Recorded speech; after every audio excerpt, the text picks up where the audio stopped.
Good morning, ladies and gentlemen. I would like to welcome you all to another edition of our Visual MDT with live voting, a webinar that has over the past 5 years, I think, grown from a necessity into a tradition and from a local initiative into an international platform for this meaningful and case-based dialogue. So when we first started this webinar during the times of COVID, our goal was simple: just keep in touch and keep the conversation going. And that idea sparkled this that we now proudly call our Visual MDT. So since then, it has evolved in ways we could never imagine. So what began as a solution born out of crisis became a space for continuous learning, honest exchange of opinions, international collaboration. So today we are honored to be joined not only by members of the Hellenic Society of Breast Surgeons, but also by esteemed colleagues from abroad. Uh, the most important thing of this webinar is your participation and your insights through live voting, because this is what gives the unique character of this meeting. So we're deeply grateful for your ongoing support. So the concept is simple. You know it, whoever has been here before, you know the concept. In each case, at specific decision-making steps, we give the floor to you, to the audience, through the live voting. So everybody's voice has an impact on the discussion. And after that, we have all the expert opinions, which is shared with you. So this process has brought a remarkable level of transparency, interaction, and education in our meetings. So that's the real strength of this format. And it just is not just about listening, it's about engaging. It's not about presenting cases, it's about understanding how diverse perspective can share patients' care. And it's not just about teaching, it's about learning ourselves from each other and with each other. So once again, I thank you all for being here, whether it's the first time or not. I want to thank all the participants, all the panelists for being here. And I would like Michalis to take the floor and just say an introduction remarks. Good morning. Welcome everyone, panelists and audience. We're so happy to see you here again for one more year. I will start by giving a lot of thanks not only to you all but to our sponsors as well. Without their assistance, this webinar wouldn't be a possibility. So a big thank you for them. Our sponsors are for this year Ariti, Gene Analysis, GeneCore, and MedTech. And thank you very much. And I hope we'll have you again next year with us. Going on, as you already know, we have the presentations by the presenters. These will be presented to you later on. But an important part of this webinar is the interaction between us. I would like to welcome all the panelists with whom we'll have the discussion. And these are Dr. Dimopoulos from Greece, Karima Walla from Morocco, Dr. Eralp from Turkey, Asko Tharis from the UK, Toralf Kuhn from Germany, Professor Markopoulos from Greece, Toralf Reimer from Germany, Pantelis Kalos from Greece, Vasilis Venizelos from Greece, Ami Dagrogol from the UK, Dr. Angelis from the UK, Ilias Athanasiadis from Greece, Peter Barry from the UK, Theodoros Kontoulis from Greece, Evangelos Maragoudakis from Greece, Manolis Aloustos from Greece, and Dr. Tassoulis from the UK. So welcome to all of you, and I hope we'll all enjoy this meeting and we'll find it constructive and useful. I would like to give the floor to the chairman and president of the Hellenic Society of Breast Surgeons. I would like to say that the Hellenic Society of Breast Surgeons has always and is this year again backed up this event, and we thank you for that, Vasilis, and I hope this collaboration will go on for years. Vasilis. Good morning from me. It's my pleasure to participate in this very interesting virtual MDT meeting. I really thanks and congratulates Professor Kondos and our Vice President, Dr. Lanidis, for their effort and their effort to organize this meeting. Also, I would like to thank all the participants and all the friends and scientists from abroad, from many countries for their participations. Many thanks. I'm not going to spend more time. The microphone to our Vice President, Dr. Lanitis, to start the MDT conference.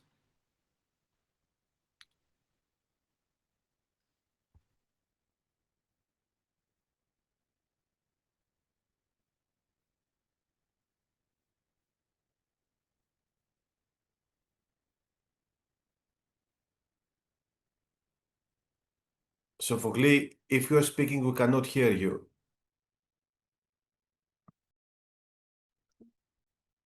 So we're going to the next part, which is we'll just do an introduction, give you the instructions about how to vote and how things are working here. So what's going to happen, we're going to have a presenter talking about a case. So you're going to be able to see the case and all the data about the case.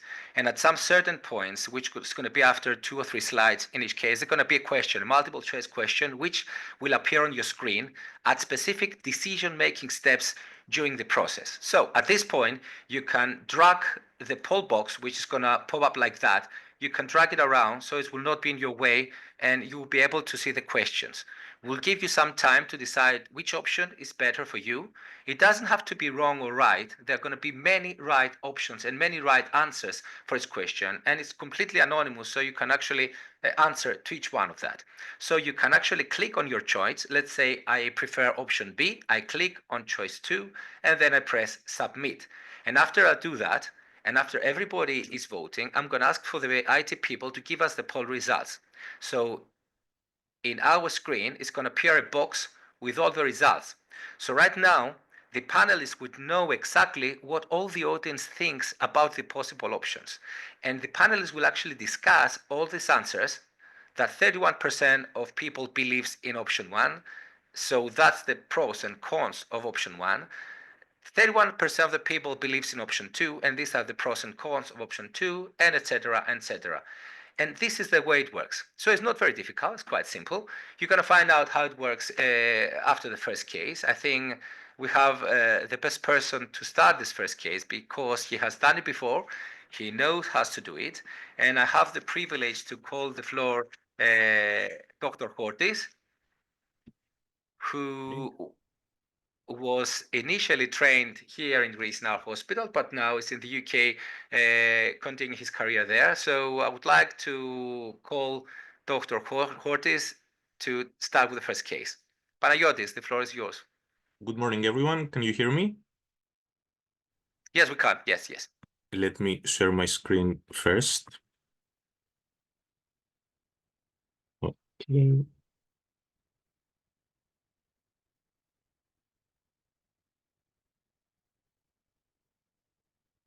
Right. So before I begin my presentation, I would like to thank the organizing committee of this conference and personally Mr. Lanitis, my teacher in Athens, and Mr. Kondos, also the Hellenic Society of Breast Surgeons and Mr. Venizelos for this opportunity to be with you for another year in this very interesting webinar. So I will begin the first section by presenting a case for a patient with locally advanced lobular breast cancer. So she was a 39-year-old lady, premenopausal, who presented to the breast clinic with a rapidly growing palpable lump in the inner half of the right breast, which she had felt 3 months prior to her presentation in clinic. The patient was otherwise fit and well. She did not have any family history of breast or ovarian cancer. Only her paternal grandfather was diagnosed with lung cancer, and her maternal grandmother previously had gastric cancer. The patient had never been on any previous breast screening, and on examination, the breast size was a C-cup. On palpation of the right breast, there was a palpable mass in the lower inner quadrant, covering an area of about 5 centimeters in size. This was graded as P5 clinically. The mass was not fixed to the underlying pectoralis muscle or the overlying skin. There was no skin ulceration or tethering, no other skin changes or nipple discharge. On palpation of the right axilla, there were 2 mobile and palpable abnormal-looking axillary lymph nodes. There were no other palpable lumps in the contralateral breast or axilla, so clinical staging so far would be a T2CN1. In order to investigate our clinical findings further, we started with a mammogram and an ultrasound scan in the first place, and this is the craniocaudal view of the mammogram, in which you can see an architectural distortion in the lower inner part of the right breast, covering an area of 5 centimeters in size on a background of dense breast parenchymal pattern. So this was given an M4 radiologically on a background of ACR for breasts. And this lesion can be better visualized in the MLO view, in which you can see this architectural distortion in the lower inner part of the right breast with the spiculate edges and margins. And then the patient went on to have a bilateral breast and axillary ultrasound scan, which demonstrated a 5.2 by 3.5 centimeter hypoechoic lesion in the right breast, graded as U5, highly suspicious for malignancy, and multiple abnormal lymph nodes in the right axilla. And these are the pictures from the ultrasound scan, in which you can see this breast index lesion, the U5 area, measuring 5.2 centimeters in maximum diameter. There were also at least 4 abnormal-looking axillary lymph nodes sonographically, with cortical thickening and large size and round shape. So these were assessed by radiology and were given an A5. The patient subsequently had a breast MRI for further investigation, which, in concordance with conventional breast imaging, demonstrated again a suspicious lesion in the lower inner quadrant of the right breast, measuring 4.6 by 3.6 by 5.1 centimeters, with irregular borders and a type 3 enhancement curve. The lesion was located 4.5 centimeters away from the nipple and was graded as MR5. In addition to this, there was a second round lesion in the upper outer quadrant of the right breast, measuring 1.2 centimeters in size with a type 2 enhancement curve, and this was given an MR3, therefore indeterminate on imaging with the MRI. And the MR additionally showed a small round lymph node in the right axilla. And now it's time for the most interesting and interactive part of the webinar to begin, because this is the moment that the audience will begin voting. And the first question that I would like to address to you is that, in addition to the core biopsy of the breast index lesion, that I believe we can all agree this is the next step forward, what else would you additionally recommend?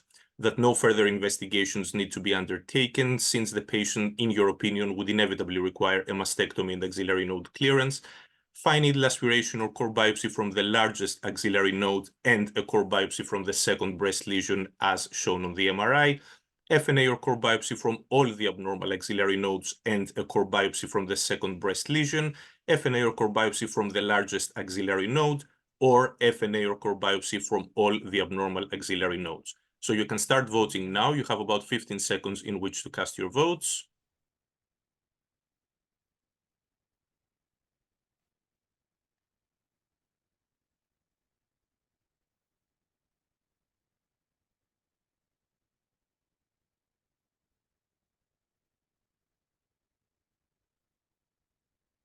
So I think we can see the results now. Thank you. So our panelists can begin. Okay, discussing. so I think choice 2 was the most probable answer. I would like, Thorsten, could you discuss these results, please? Well, maybe I've one question, because and misunderstood one point. For this, it was a large tumor in the inner quadrant, and the second lesion, what exactly was meant by the second lesion? It was shown only on the MR, and it was a second area in the upper outer quadrant, which measured 1.2 centimeters and was graded as MR3. Okay. So the index lesion was MR5 on the MR, and the second lesion was MR3. Yeah, and maybe I missed the biology of the core of the tumor. Yeah, we haven't been there yet. It will be coming later on. Okay.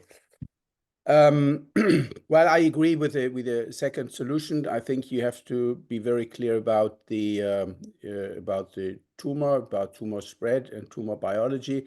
The main issue in this question, certainly, should I perform core needle only on the largest or on every lymph node? In this case, certainly the question is, can I perform targeted lymph node biopsy even in patients with higher nodal burden? And this is certainly a controversial debate. I think we only have to go for the most prominent node for biopsy, and the reason for this is the RESAS trial. I think this is the only prospective multi-center trial that showed a very low false negative rate for target axis resection of less than 5%. And in this trial, only the most prominent nodes was biopsied. So I think we do not have to go for every lymph node.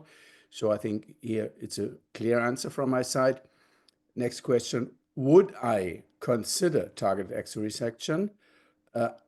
Yes, although this is still controversial because I do not know why high nodal burden should not be treated with less radical surgery, because axis resection is no therapeutic measure.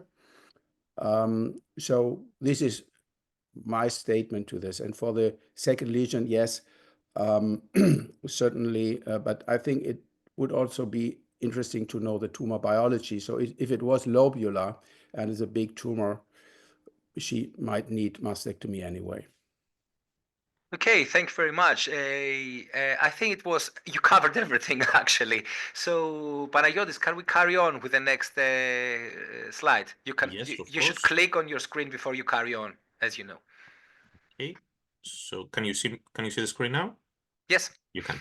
So we decided to proceed with biopsies from both breast lesions, the index U5 lesion in the lower inner quadrant of the right breast, and also the second indeterminate area in the upper outer quadrant.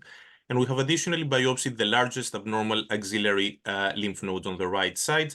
And histopathology from both the breast index lesion and the lymph node was consistent with a grade 2 invasive lobular carcinoma, which in terms of receptors and immunohistochemistry was ER positive 80%, PR positive 50%, Ki67 was 25%, HER2 was 2+, therefore this was sent for FISH, and FISH came back positive. And E-cadherin was negative in keeping with the lobular phenotype of the primary lesion. With regards to the second area now, the second indeterminate area in the upper outer quadrant, this came back as a fibroadenoma B2. Now, because of the presence of the positive axillary nodes and because of the phenotype of the primary lesion, we decided to stage the patient with a PET-CT scan, which again, in concordance with previous imaging modalities, showed a metabolically active area in the right breast and multiple FDG-avid foci in the right axilla, in keeping with multiple positive lymph nodes. However, there were no distant metastases on the PETs. The patient was also sent for genetics, which did not show any genetic mutation predisposing to breast cancer. So taking all that on board, how would you now move on in the management of this patient from that point forward? Would you choose upfront surgery in the form of a mastectomy and axillary node clearance? Would you go with systemic treatment first, including anthracycline-based neoadjuvant chemotherapy and trastuzumab for the HER2? Systemic treatment first with non-anthracycline-based neoadjuvant chemotherapy with trastuzumab, upfront systemic treatment with anthracycline-based neoadjuvant chemotherapy and combined trastuzumab and pertuzumab for the HER2, or upfront systemic treatment with non-anthracycline-based neoadjuvant chemotherapy and dual treatment with trastuzumab and pertuzumab. So you've already seen the table. You can begin voting now, please. You've got 15 seconds again.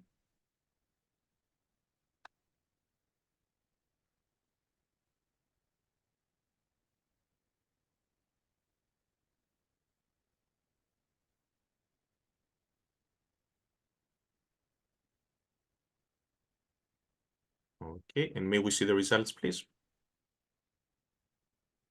Thank you. Okay.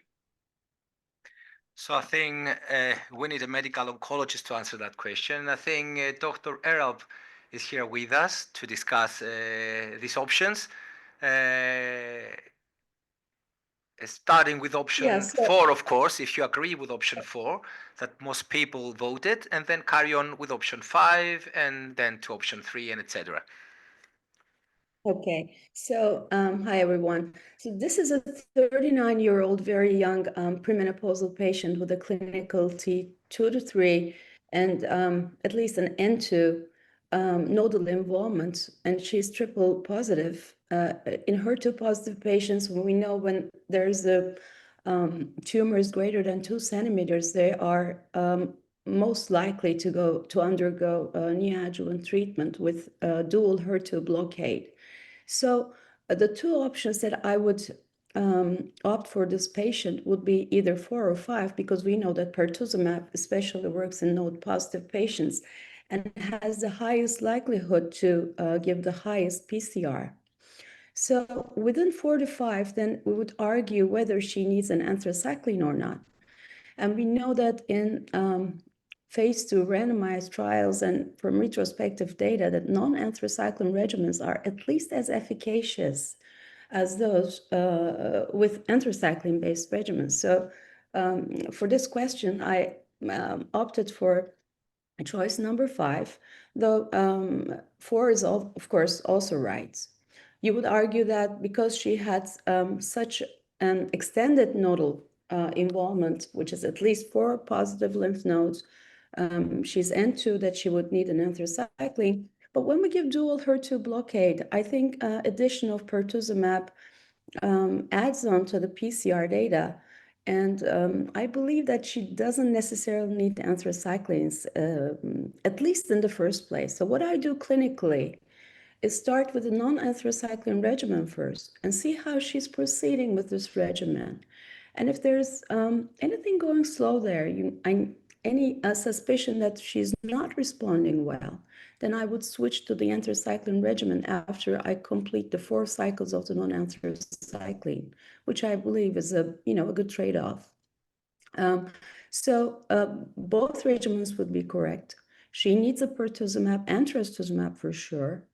And she needs at least, the whole 8 cycles, which is either 4 AC followed by 12 weekly paclitaxel, do a HER2 blockade plus 4 AC, or 6 to 8 cycles of TCHP, as in the neoadjuvant non-anthracycline-based regimens.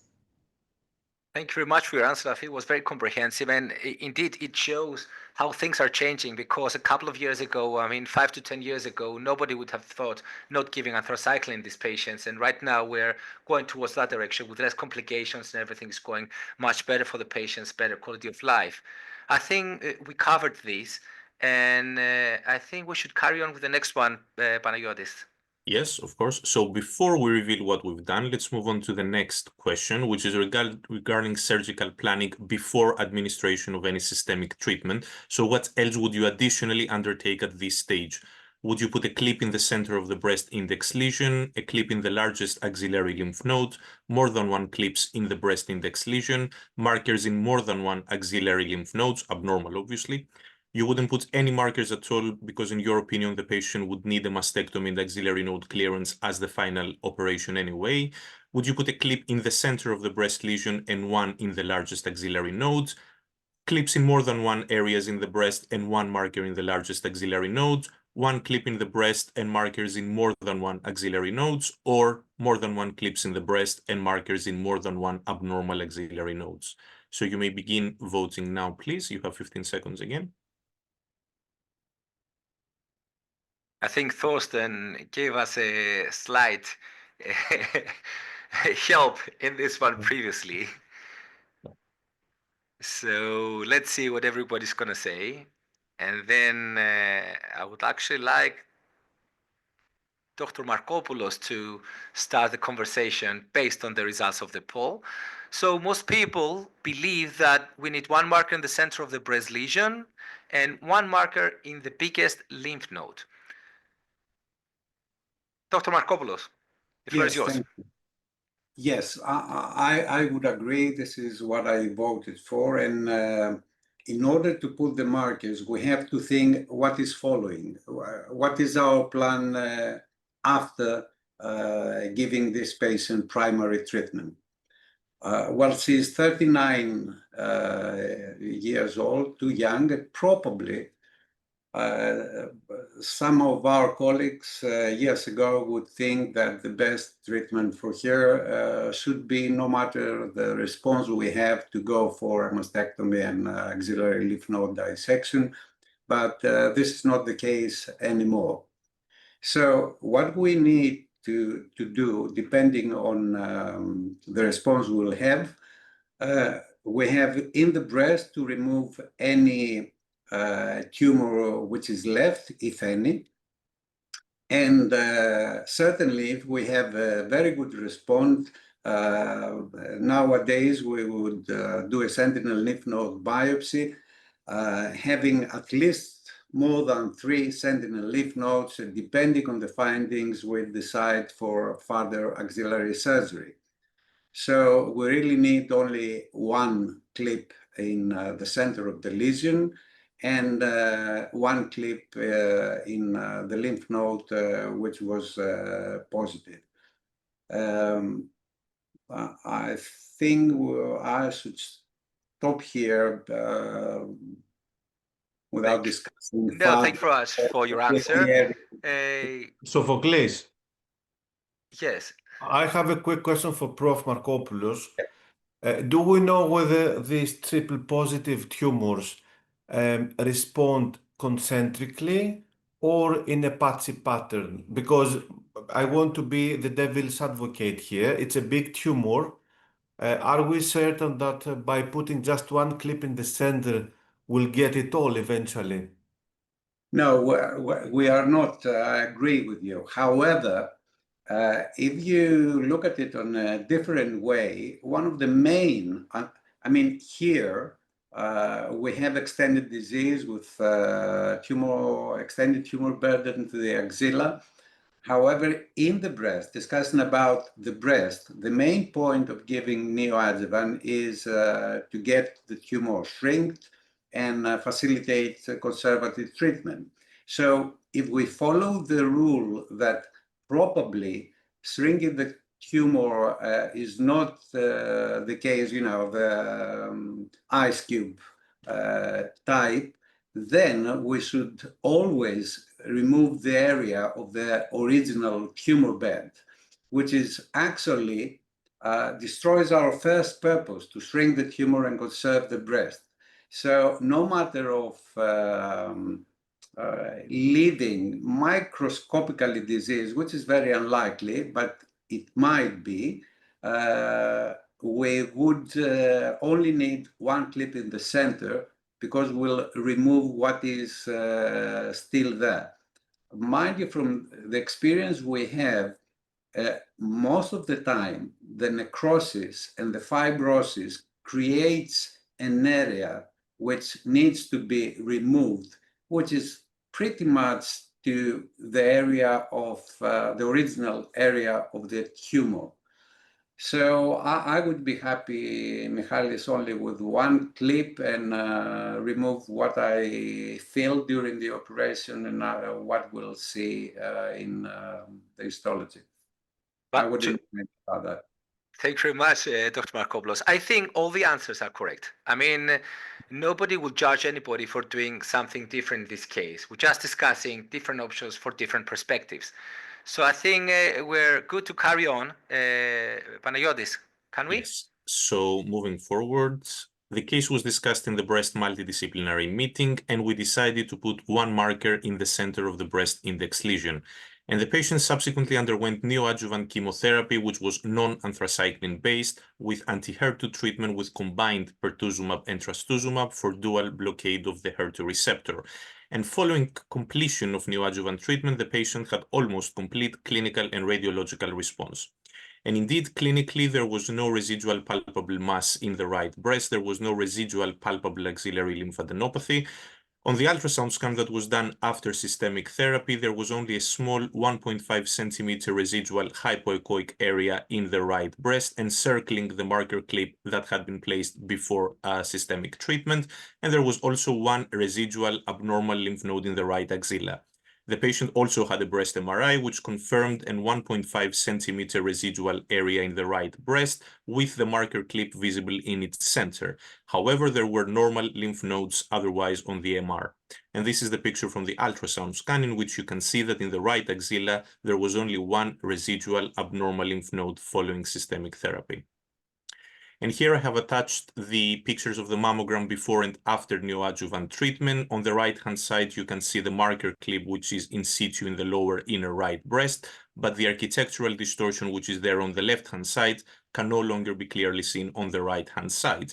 And this can be better appreciated in the MLO view, in which you can see that the spiculate lesion on the left side can no longer be clearly visualized on the right-hand side, apart from the marker clip, which lies in the lower inner right breast. And these are the pictures from the MRI before and after primary treatment. And as we've already discussed, there was a residual 1.5 centimeter area in the lower inner quadrant of the right breast between 4 and 5 o'clock positions with irregular borders and a type 2 enhancement curve. The lesion was again situated 4.5 centimeters away from the nipple and corresponded to the MR6 histologically proven primary malignancy.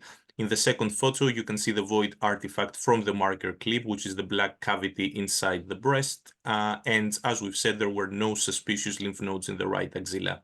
I remind you, only the ultrasound scan showed one residual abnormal-looking lymph node in the right axilla. So taking that into consideration, how would you now move forward for the management of the axilla for this lady? Would you go with axillary node clearance? Would you clip the residual suspicious lymph node and then do a targeted axillary dissection with sentinel lymph node biopsy using a dual tracer technique? Would you repeat the core biopsy in the suspicious node, or would you do a sentinel lymph node biopsy with dual tracer technique and removal of more than 3 lymph nodes intraoperatively? So you may begin voting now, please. You can see the table on the screen. So, as I said previously, they're not right or wrong decisions in these cases, but depending on what you're going to pick up in the first place, then the subsequent steps are different. So in this case, they prefer not to use a clip in the axillary lymph nodes because, as Thorsten said previously, there's not enough evidence that if you have a high axillary lymph node burden, it's going to work. And in this case, we had a good response in the axilla. So now we're called to decide what to do afterwards. Let's see the poll results. And obviously, Thorsten, you know that you're going to be the one to answer in this one and tell us about ultrasound and mammogram checking the axilla after neoadjuvant chemotherapy. So most people voted for clip the residual suspicious lymph node, do a TAT, and use the full technique of sentinel lymph node biopsy with a dual tracer and whatsoever. Thorsten. Yes, thank you very much. I entirely agree. So first of all, but I have to say, as you already stated, that axial lymph node dissection would not be wrong because we have a high nodal burden. So those who prefer axial resection, it is okay. Although we all know that axial resection has no therapeutic effect. It's a diagnostic procedure. So I would go for less invasive surgery in case of a good response. Now we have the case that you have suspicious lymph nodes, and some would argue that this might be an indication for axillary dissection. However, you have to consider that the axillary ultrasound after neoadjuvant chemotherapy is associated with a high false positive rate. We could show this with data from the Axana. So the false positive rate is 20%, and therefore I would not go forward to axillary resection. I would do exactly the number 2, clip the residual suspicious node in order to have a specific histology from this node to prove if it was positive or not, and then go for target axillary resection, which includes sentinel lymph node biopsy, certainly. But I think there are several options possible. What about doing rebiopsy of the lymph node? I know they have done it before and was not so reliable. Would you repeat a core biopsy of the suspicious lymph node? I probably would not. First of all, it's very small. Any core biopsy has some kind of sampling error. And since I do an operation anyway, I think there's I would feel safer to mark the lymph nodes because, I go to the axilla anyway. Hey, Dr. Raymer, would you mind giving us your opinion? Yeah, good morning. Thank you for asking. I completely agree with Thorsten. It's not necessary to do a complete axillary dissection at this point. I voted for option number 2, and at my institution we would do a target axillary dissection, including sentinel lymph node biopsy and target lymph node biopsy, because we have the tracer or we have the marker inside before starting the neoadjuvant therapy. And the main contraindication for target axillary lymph node dissection could be the high number of positive nodes before we starting with the neoadjuvant therapy. That means I think we had 4 suspicious nodes. That is the main discussion here. Thank you very much. But that was the debatable issue about this case, that it had a high lymph node burden. I think if nobody wants to say something else, shall we carry on, Panagiotis, see what happened with this patient? Yes, so we move forward. And the next question is regarding surgical management of the primary breast lesion. I remind you, the lesion was 5.2 centimeters in maximum diameter before systemic therapy, and there is a residual 1.5 centimeter after systemic treatment. So would you do a mastectomy with prepectoral reconstruction, mastectomy with subpectoral reconstruction, wide local excision including the initial footprint of the tumor, or a wide local excision including the residual footprint of the disease? In other words, just the clip and its surrounding area. So you can start voting now, please. And we're talking obviously only about the breast. Only about the breast. Yeah. Okay.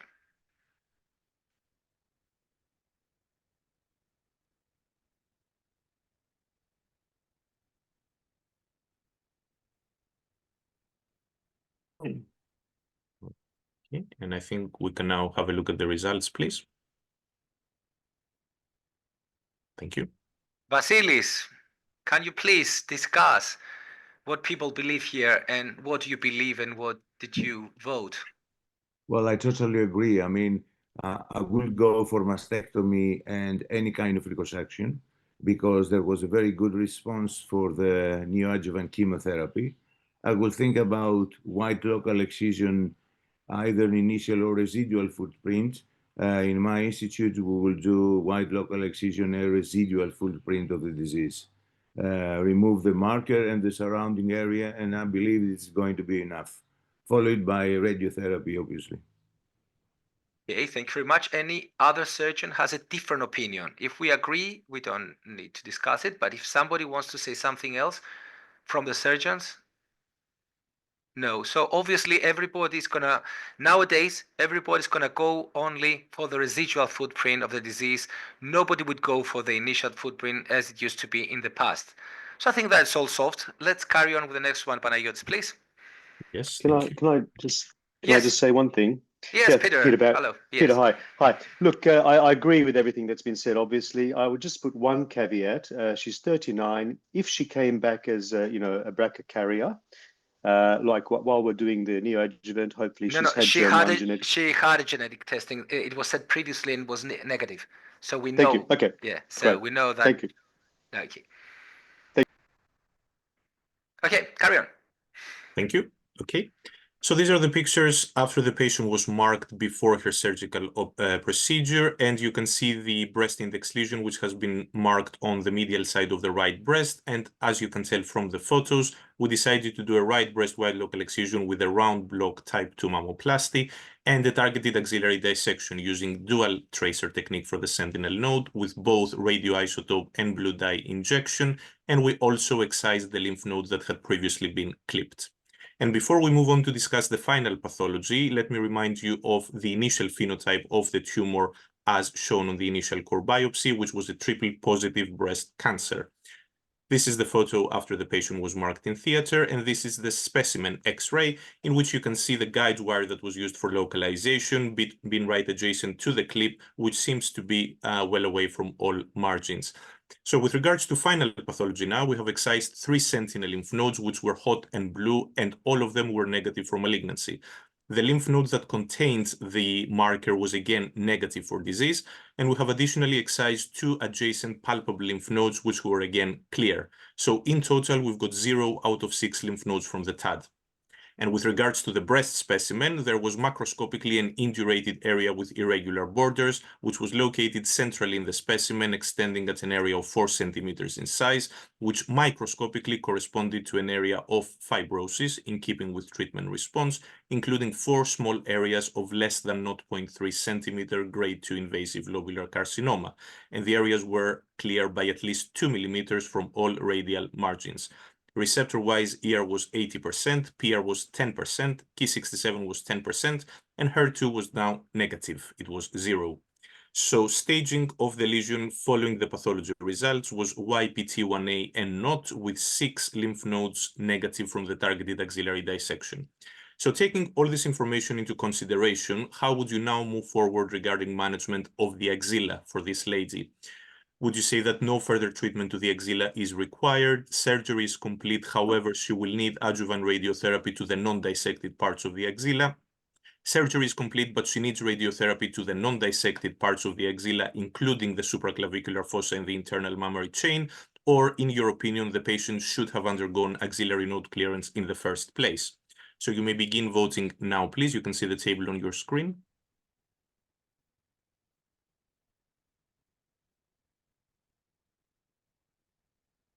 So obviously, some of you would have gone a different pathway, but there are times that patients are coming to us after having already the first part of the treatment somewhere else.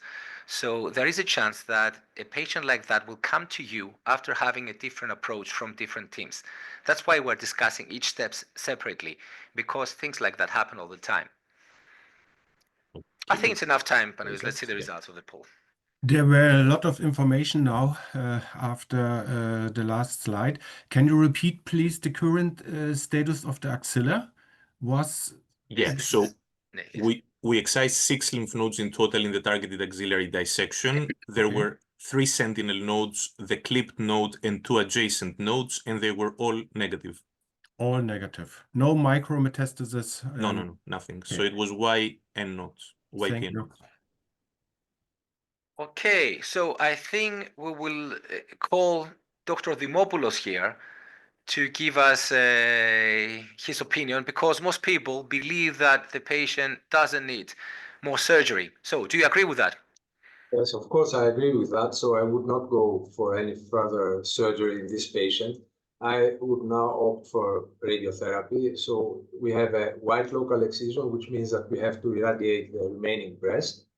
And in addition to that, I think this was an N2 patient with more than 4 lymph nodes at presentation, yes, which means that even if we had now a transformation into N0 after neoadjuvant chemotherapy, there is no study supporting that we could avoid radiation of the regional lymph nodes. So I would irradiate the undissected parts of the axilla. I would irradiate the supraclavicular region. And because of the medially located tumor, I would also irradiate the internal mammary nodes in this patient. Okay, so you agree with option 3? Yeah, I agree with that. Pandeli, if you agree with that, we don't have to say anything else, so we have to carry on. If you have a different opinion, just let us know. Do you agree with this option? I totally agree. Totally agree. The only thing that I want to ask, if this patient, if it was NIT2 plus patient or NIT1 clinically. Clinically was NIT1.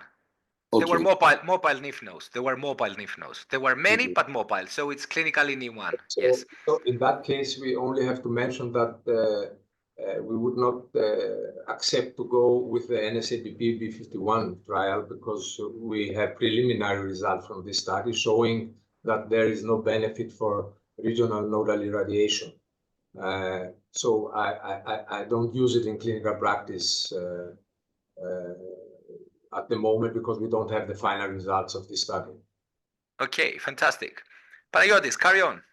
Okay, so we move on to the last question for my presentation, which is regarding adjuvant treatment for this lady, obviously excluding radiotherapy. I think we can all agree that adjuvant radiotherapy to the conserved breast will be required after wide local excision. So apart from that, what else would you recommend?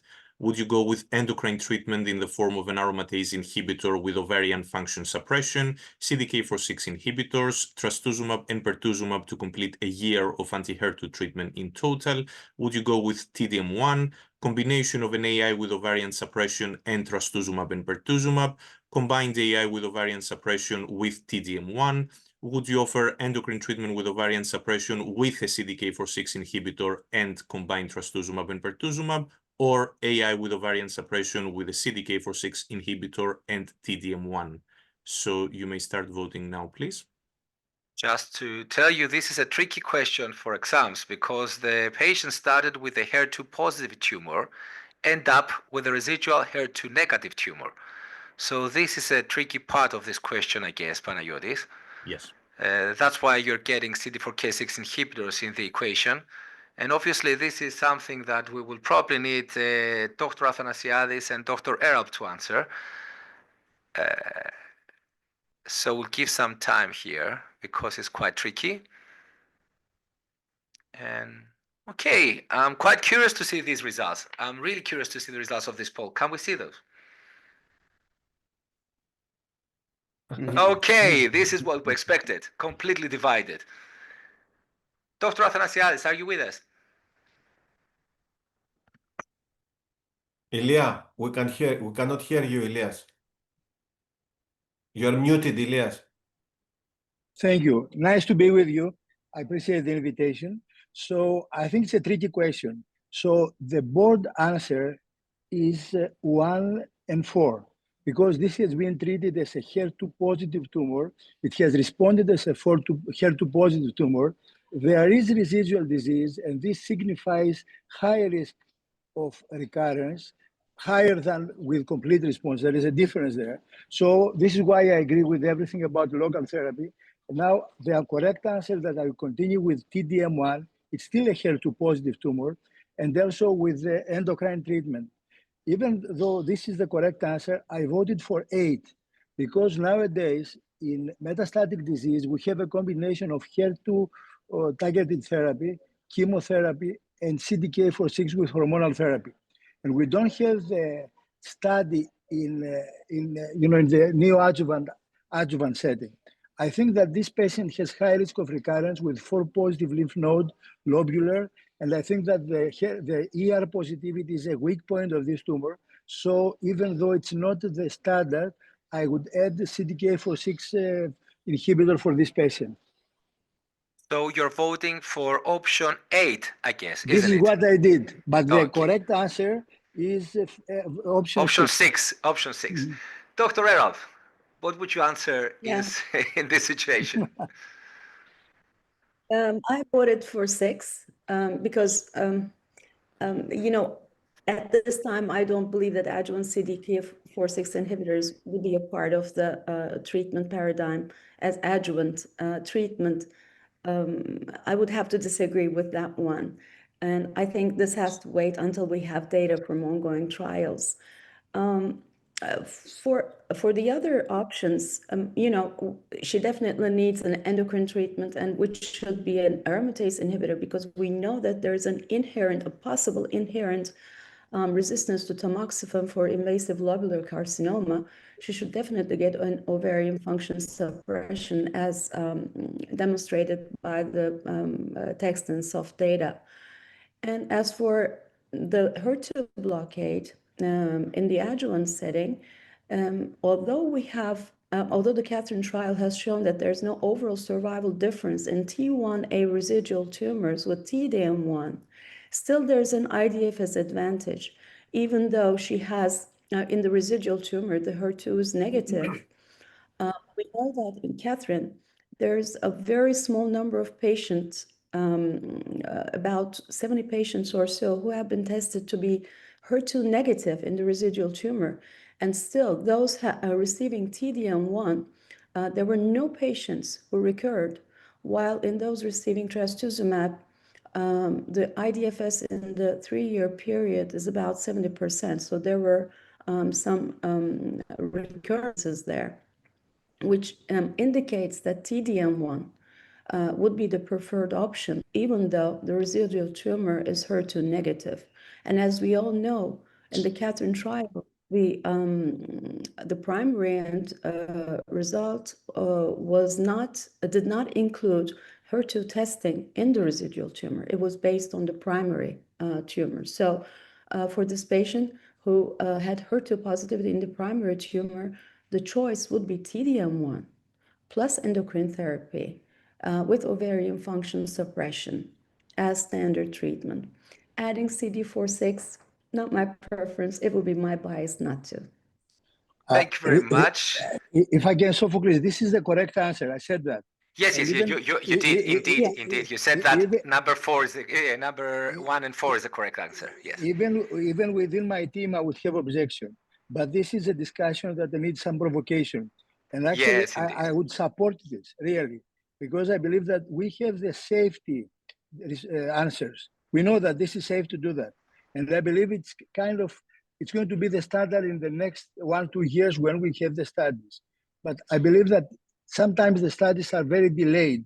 If there is no interest from the industry, you don't have the studies. Even the PATINA trial for metastatic disease came out late. So I believe that for this woman, I would have no hesitation to discuss this, but I accept any objection, and Dr. Eller's answer was the correct one.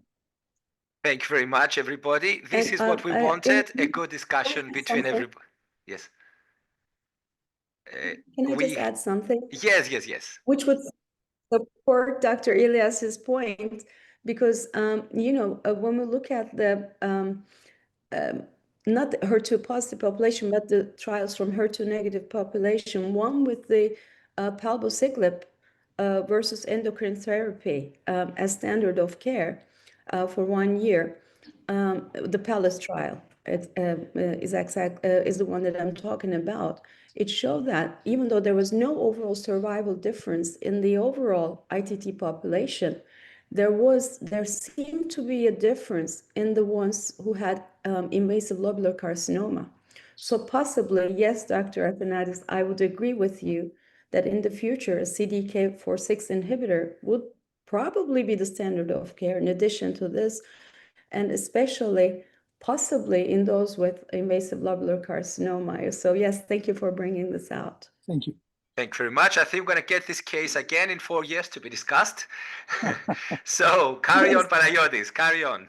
So that was my last question. I'm glad it was a tricky question. So with that, I conclude my presentation. Thank you very much for your attention, and we will move on to the next very interesting presentation. Thank you, Panagiotis, as always. You were fantastic. So Michalis, the stage is yours. Dr. Zachariadakis, are we ready? Yes, I believe I'm ready. Okay, moving on quickly to the next one. This is Konstantinos Zachariadakis from the UK presenting another tricky case. Well, all ears.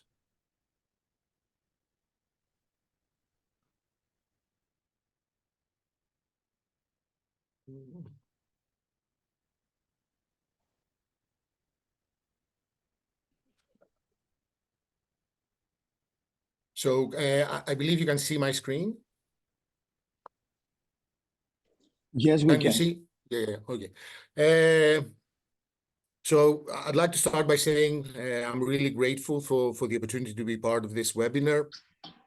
The Hellenic Society of Breast Surgeons continues to lead in promoting evidence-based practice, and I'm really pleased to be involved in this project.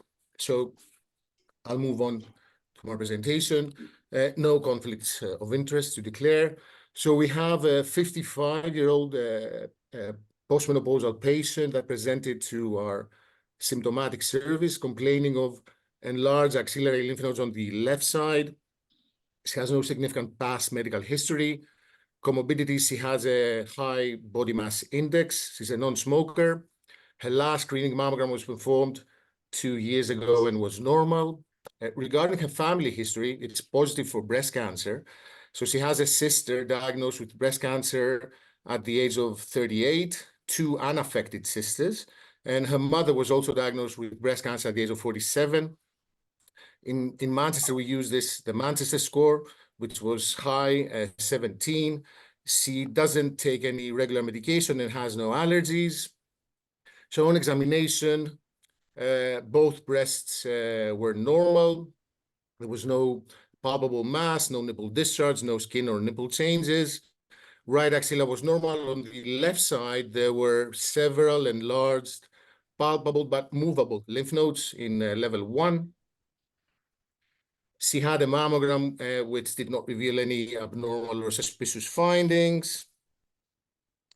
Ultrasound scan of the left breast did not reveal any abnormal findings. She had an ultrasound scan of the left axilla that revealed at least 4 lymph nodes with increased cortical thickness. So that's a U1A5M1. An ultrasound-guided needle core biopsy of the left axilla was performed that confirmed the presence of metastatic carcinoma of the breast, ER positive 95%, quick score 8, PR 5%, quick score 4, Ki67 was 20% high, HER2 was 2+ borderline, but then it was negative on DDIS. So this is an ER positive, HER2 negative cancer. We did a breast MRI, as this was a mammo cold, that confirmed the metastatic lymph nodes in the left axilla. The MRI showed an area of asymmetric glandular enhancement along the left lateral border of the breast. And we performed a second look ultrasound that was negative. She also had a staging CT scan that did not show any evidence of metastasis. So clinically T0 and 1M0. So we have to use this complex system in Manchester to decide whether a patient has genetic testing, but she was eligible. So she was referred actually for genetic testing. However, genetic testing might take sometimes even more than 6 weeks to get the results. And this can actually delay surgical management of the patient. So we're moving now to the first question. So what would be your next step? So can this patient have a mastectomy and an axillary lymph node clearance?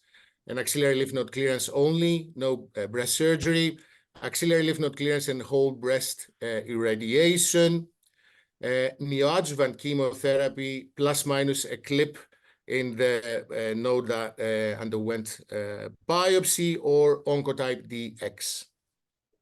Konstantinos, just to confirm that she had a heavy tumor load in the axilla, is that correct? Not a heavy. We could see 4 abnormal nodes. That was the report. The report describes 4 abnormal nodes, but they were not matted. They were not fixed. You know. Okay. Yeah. Thanks. Let's vote.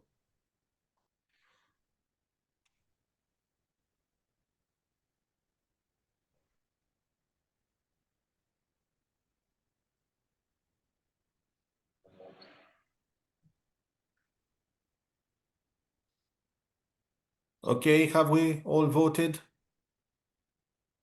Let's see the results. Thank you. So most of us have chosen answer number 6, which is neoadjuvant chemo and clip the lymph node. Right.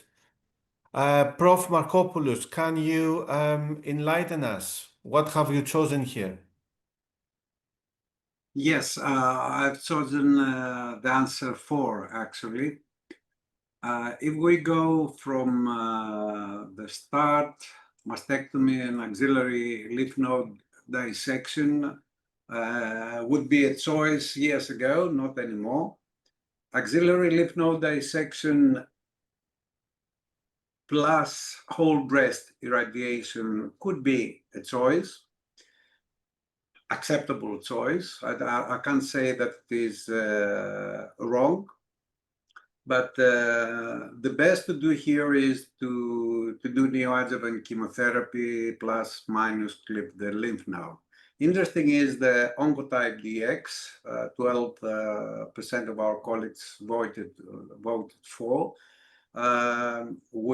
It could be useful Oncotype DX because it can predict response to chemotherapy, but we only have data for Oncotype DX preoperatively from initial tumors. Here we have only the lymph node, so we don't have data to trust it. And this would be very useful because as we see, it is a highly positive, ER positive tumor with an intermediate Ki-67. So we would be uncertain what result we'll have with neoadjuvant chemotherapy. And in this case, Oncotype DX could help, but not from the lymph node. So in my opinion, the best option would be 4.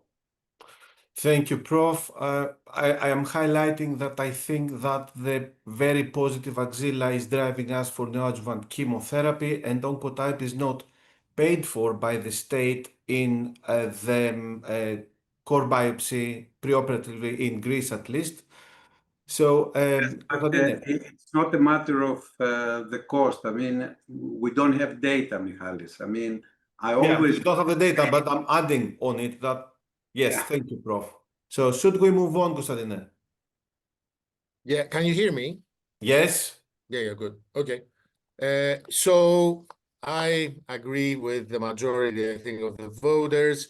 So we placed a clip in the axillary lymph node and proceeded with neoadjuvant chemotherapy. It would also give us time to get the results from the genetic testing and include that in our decision-making. Oncotype DX, it cannot be performed on axillary tissue. They would reject it. So moving on. So in our unit, patients having neoadjuvant chemotherapy usually have a baseline MRI, mid-chemo MRI, post-chemo MRI. And also in cases like this, we also perform a post-chemo axillary ultrasound. We already had the baseline MRI. After chemotherapy, the MRI showed in the axilla complete radiological response. In the breast, there was no lesion found, so that remained the same. Genetic testing came back as negative. So post-chemo staging is YCT not, YCN not. So what is the next step regarding axillary surgery? Would that be an axillary lymph node clearance, targeted axillary dissection, which is removal of the clipped node, which is the biopsy node, along with a sentinel lymph node biopsy using dual technique, or dual technique sentinel lymph node biopsy? Okay, let's vote, please. 10 seconds. Toralf, I'm going to ask you about your opinion on this. Yeah, thank you. Difficult question, but I think It is.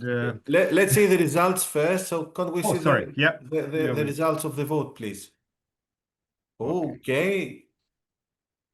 It was So my choice 2, Toralf. This was my choice as well. I voted for an option number 2, but I still think the complete axillary lymph node dissection is still a valid option because we have here the diagnosis of occult breast cancer and not primary breast cancer. I'm not quite sure, but we don't have enough data for routine targeted axillary dissection, especially for this case in occult breast cancer. But I voted for option number 2 because we have a very good response in the axilla. Before starting neoadjuvant therapy, we had 4 suspicious nodes. Now we have converted, or we have the conversion to node negative after the end of neoadjuvant systemic therapy. And I think it's a good way to do de-escalation in the axilla.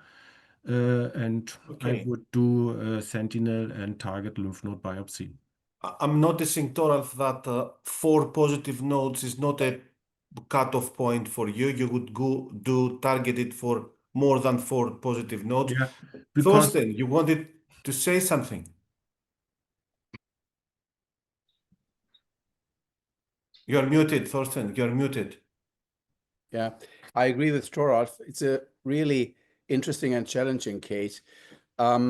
We would not restrict it to 1 to 3 lymph nodes, but in patients with a luminal tumor, and she is Ki67, I think 20, we would not expect a high conversion rate to histologic node negativity. It's 18% in the Axana study. So I'm very curious to see the final results of the histopathology. Okay, so let's see the results, Konstantin.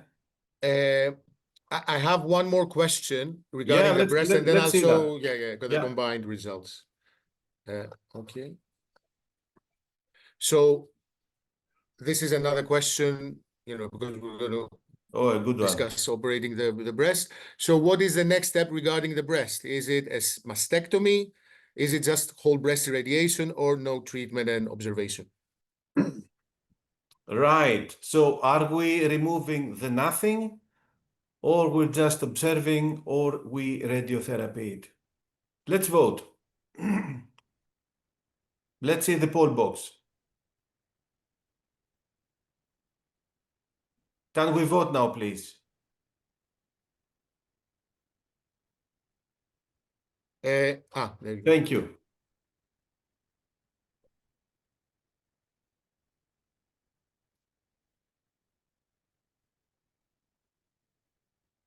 Five seconds left.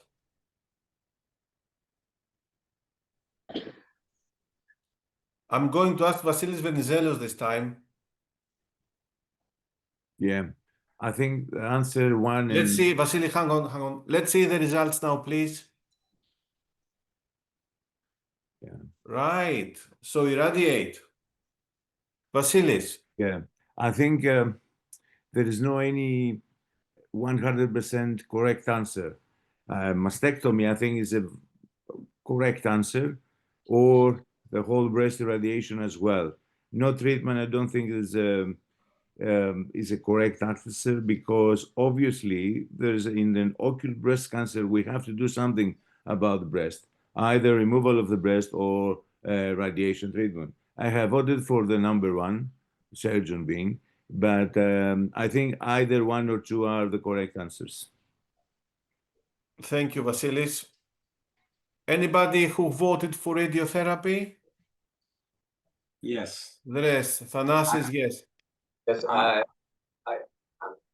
didn't vote for radiotherapy, so I voted also for mastectomy, but I have to agree with the others that both are an option. So also that what Professor Markopoulos and Dr. Venizelos mentioned, that both are an option.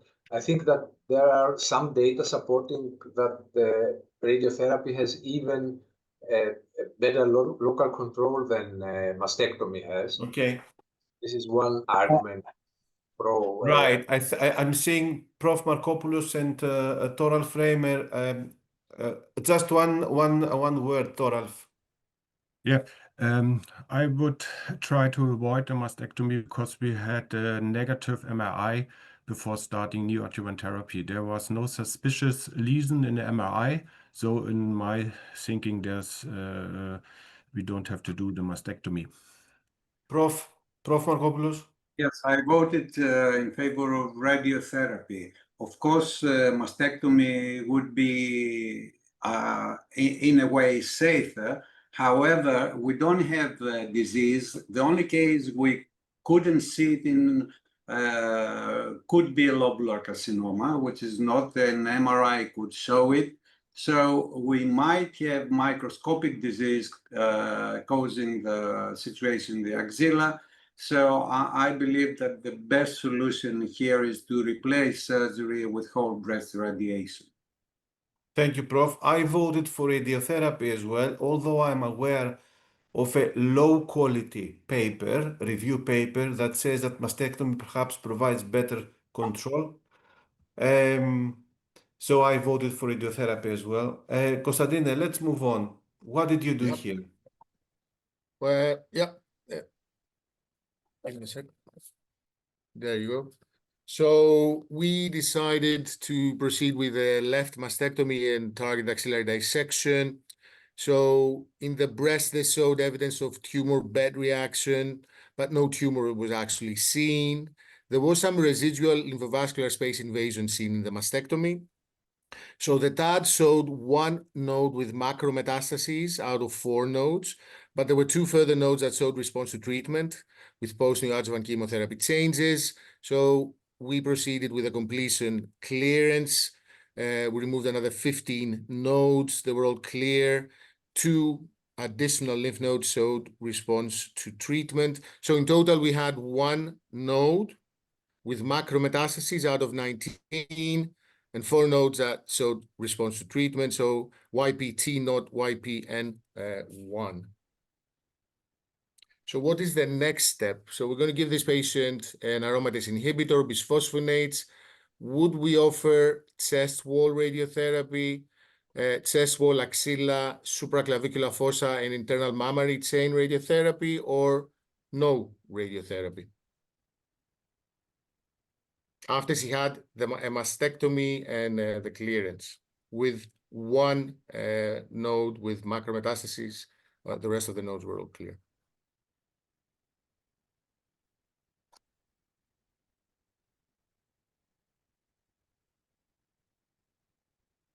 Okay, 5 seconds, let's vote. I'm going to ask Pantelis Carlos about his opinion. Thorsten Kuhn was not very surprised to see that there was residual tumor in the axilla, I guess. the good question would be if this residual lymph node was a micro metastasis, then what? But anyways, we have moved on. Most of us have chosen radiotherapy, chest wall, axilla, supraclavicular fossa, and internal mammary chain. Panteleimon, what do you think? I vote for number 3, so to proceed with the Supremo trial, that is a randomized trial that said in a NI+ patient we can avoid the radiotherapy in mastectomy setting.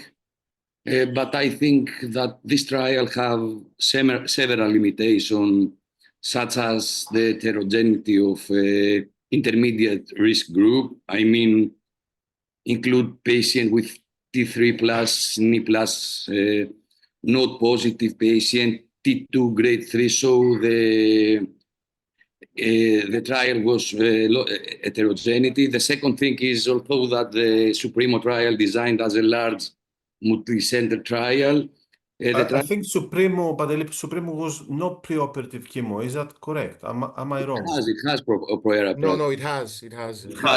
Yeah. For that reason, I said that it's a very heterogeneity trial with a subgroup that they are not powered to see differences. And one third disadvantage of Supremo that we don't have oncotype, we don't have information about the biomarkers, lack of biomarkers. So we can proceed with Supremo, but we have a lot of disadvantages of this. Thanos Dimopoulos, what do you think? In my opinion, I mean, we had bulky node patients. That I think that this was a bulky node. This is the first issue I think we have to take into consideration. The second thing is that in the Supremo trial, the neoadjuvant patients were present but were underrepresented, which means that there were only a few patients included with that. And I would vote for answer 2, but I would exclude the axilla because completion axillary node dissection was performed. So I would treat the remaining lymphatic regions, but not the axilla. Okay, thank you, Thanos. Let's move on, Konstantinos. Yeah.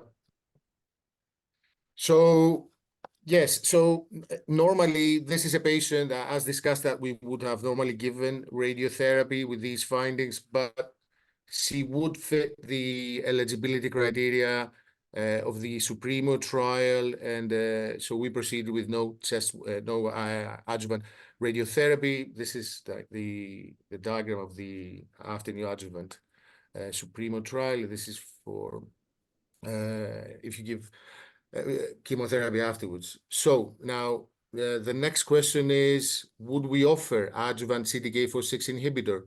And would that be abemaciclib, ribociclib, or no CDK4/6 inhibitor? Okay, let's vote.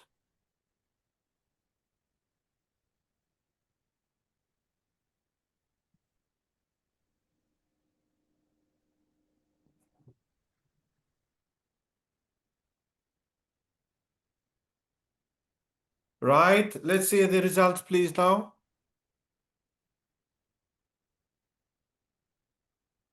I think we need to ask an expert's opinion. Dr. Eralp, I think you are the person to ask. Yes, thank you. So this lady received neoadjuvant chemotherapy with cytologic proof of lymph node positive disease, and she also had residual disease left over. Of course, she's eligible for both CDK inhibitors. She should receive one of them. We know that also ribociclib, as with abemaciclib, showed an improved invasive disease-free survival and also distant disease-free survival, while overall survival data are pending. However, with the abemaciclib data now over 4 years of follow-up, we know that there is a consistent carryover effect with 2 years of abemaciclib use. Now with a difference of an absolute difference of 6.4% for distant disease-free survival, I would definitely prefer abemaciclib for this patient who's eligible within the monarchy criteria. Thank you very much. Elias, what is your opinion? I agree with everything, Todd, but just some details. So when we give neoadjuvant therapy, residual disease signifies the risk. It's very important when we have the answer what kind of response we had. So this patient had bulky disease to start with, had residual disease which was macrometastasis, and actually for this risk, she will have CDK4/6 one or the other. So I think this is the right answer. Typically, she could have even capecitabine, but I will not give because this is we're doing everything and you get very small benefit from any one of this. My only objection would be not objection. I agree with almost everybody in the group, but she needs radiation therapy because she has high risk of local recurrence, higher than the other patients. So I think she needs radiation therapy. I will not apply Supremo here. She needs probably ribociclib or abemaciclib and 10 years of letrozole, and that's all. So she's going to see a lot of you guys, medical oncology, I think. Let's move on, Konstantine. Yeah. So we offered her ribociclib. She fits the Natalie criteria because she had like stage 2 disease diagnosis. Now, regarding abemaciclib, this is under discussion. I'm not sure she fits if you look at the eligibility criteria for the monarchy trial, she wouldn't fit those criteria. The monarchy trial includes patients that had neoadjuvant, but you don't have 4 positive nodes. You have 1 after chemo. Tumor size, there's no tumor size, there's no grade. And Ki67, although it is 20%, it refers to the untreated breast. So we don't have a Ki67 from the breast. We have a Ki67 from the lymph node. So that's why I thought she wouldn't fit those criteria. I don't know if the panel wants to discuss this. Can I just add? Yes, one word. Yes, in one word. Yes. The Ki67 was actually 20% at first biopsy. Yeah. So she was eligible for monarchy. No, but it's Ki67 from the breast tissue, not from the axilla. Which my point is that if there is any residual disease following neoadjuvant therapy, she qualifies for the study. So I would give ribo. And I think any kind of residual disease is okay for the study. I think she will have either one, but I would prefer ribociclib in this case. So thank you, everyone. Konstantinos. Thank you. That was it. That was it. Fantastic. We agree that we disagree.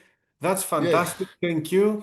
Just maybe, Michalis, before we close it, can we wrap it up this case? Because can we make a clear message about what is the proper management of a local breast cancer in this setting? I said it, Sophocles, in one sentence. We agree that we disagree. And both options in terms of mastectomy or radiotherapy only to the breast are acceptable.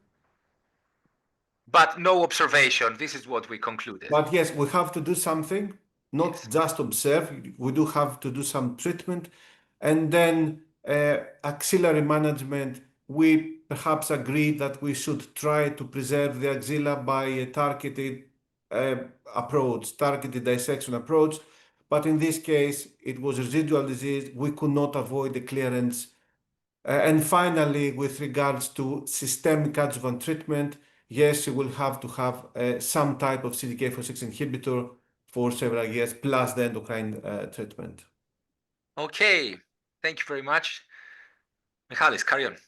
We move on to Elias Vaios. Elias is a young surgeon trained with me in my hospital, but now he is completing his training in the UK. And here is another challenging case on a very surgically speaking challenging case in a young woman, relatively young. Being how young you are is a relative thing. Hello, good morning. Can you hear me? Yes, we can. We can. Good morning, everyone. It's a real honor for me to be part of this important meeting, and I would like to thank you for the opportunity to present this case. I have no conflicts of interest. This case is about a 65-year-old postmenopausal woman with no significant past medical history or family history.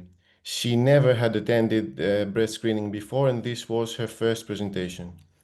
She presented with a 4-month history of a progressively enlarging and ulcerated mass in her left axilla.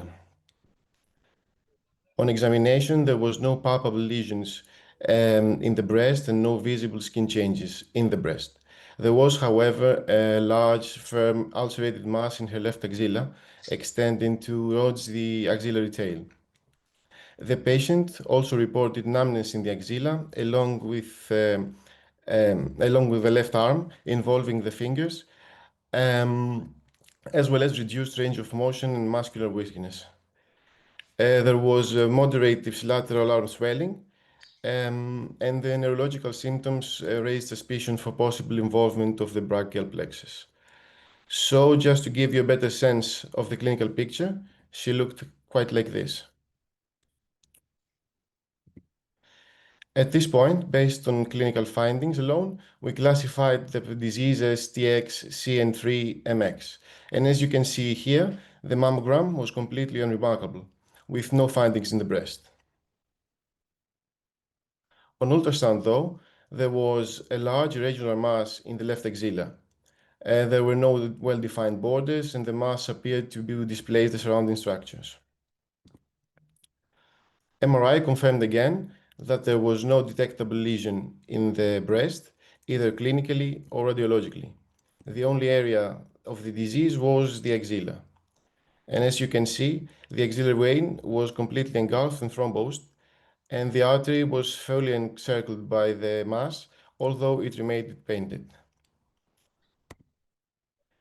Core biopsy of the axillary mass confirmed the invasive carcinoma of no special type. It was ER positive, 90%, PR 10%, HER2 negative, and had a KI 67 of 30%.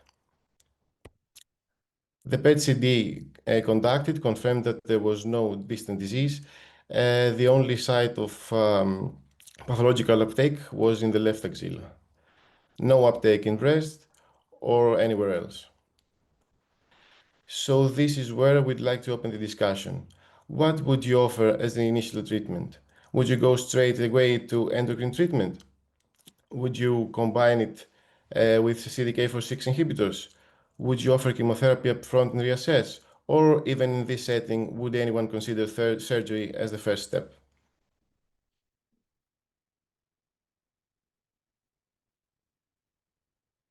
Let's vote now, please.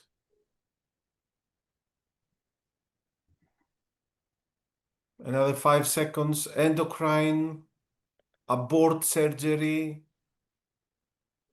or do surgery now, or give medications and see later. Let me vote, sorry. Fantastic. Let's see the results, please. Right. So most of us have chosen to give primary chemotherapy and see how it goes. Right. Dr. Eralp, what would be your approach to this? I chose number 3, which was primary chemotherapy. Apparently, this is a postmenopausal lady with a luminal B, locally advanced tumor. Could argue whether this is an axillary, primary axillary tumor with lymph node involvement or an N2 involvement and an occult tumor. But either way, when we look at the data from neoadjuvant chemotherapy or endocrine therapy combined with CDK4/6s, we know that the likelihood of achieving a PCR with endocrine plus 4/6 inhibitors would be around 0 to 5%. Okay. So my choice would be chemotherapy because here we have a likelihood of achieving a further 5% more. I guess she should be able to get a PCR in the range of 10 to 15% with the Ki-67 in the higher levels. Thank you. So, Prof. Markopoulos, I'm reminding that the artery is patent, but very much encircled by the tumor and the vein is not visible. What did you vote?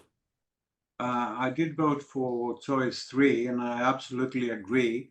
And looking back on immunocytochemistry, I would rely on the high Ki-67 and low PGR, that this patient has a good chance to respond to chemotherapy first.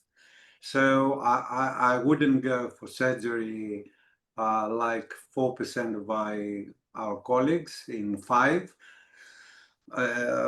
Pointing out that they might get in trouble with surgery in this patient. And I would try chemotherapy first and wait for 3-4 cycles and reassess. Right. I wanted to ask if anyone would go for endocrine first. Toralf, what do you think? No, sorry.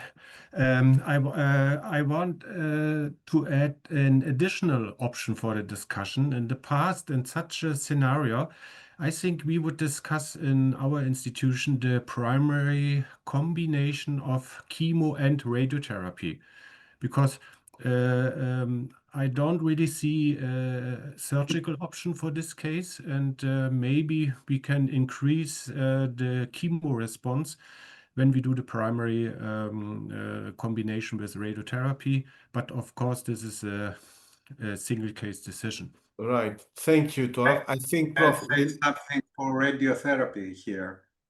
Why I wouldn't go for radiotherapy?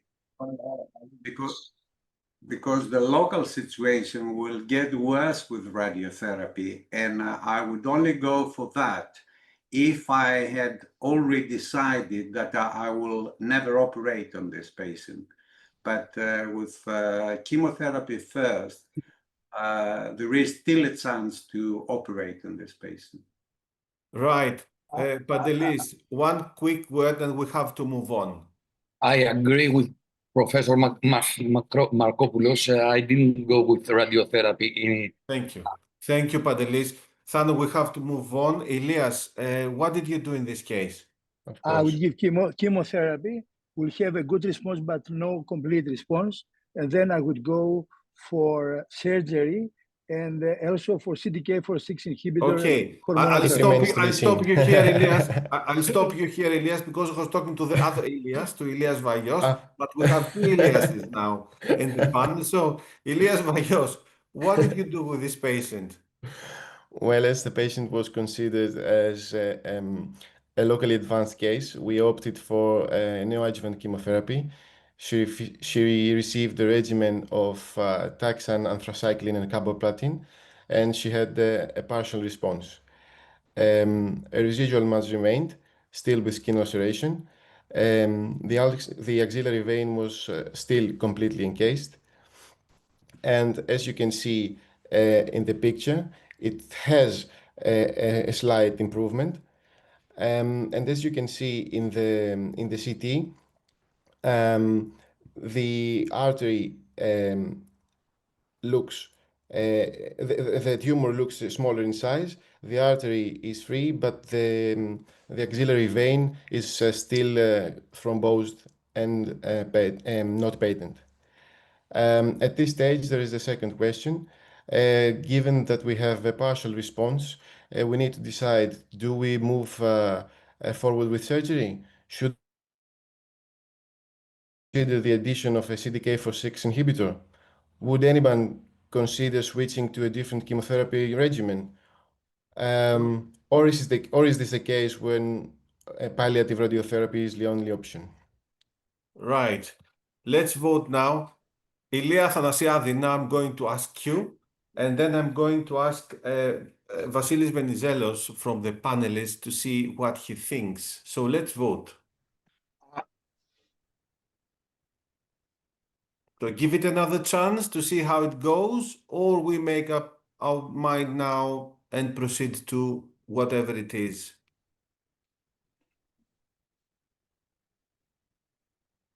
Okay, let's see the poll box now, please. The results.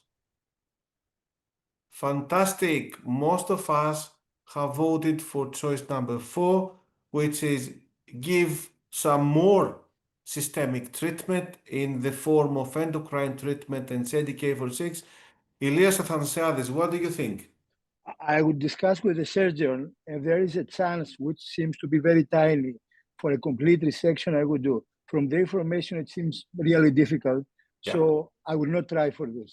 So I would go for CDK4/6 inhibitor, and I will continue.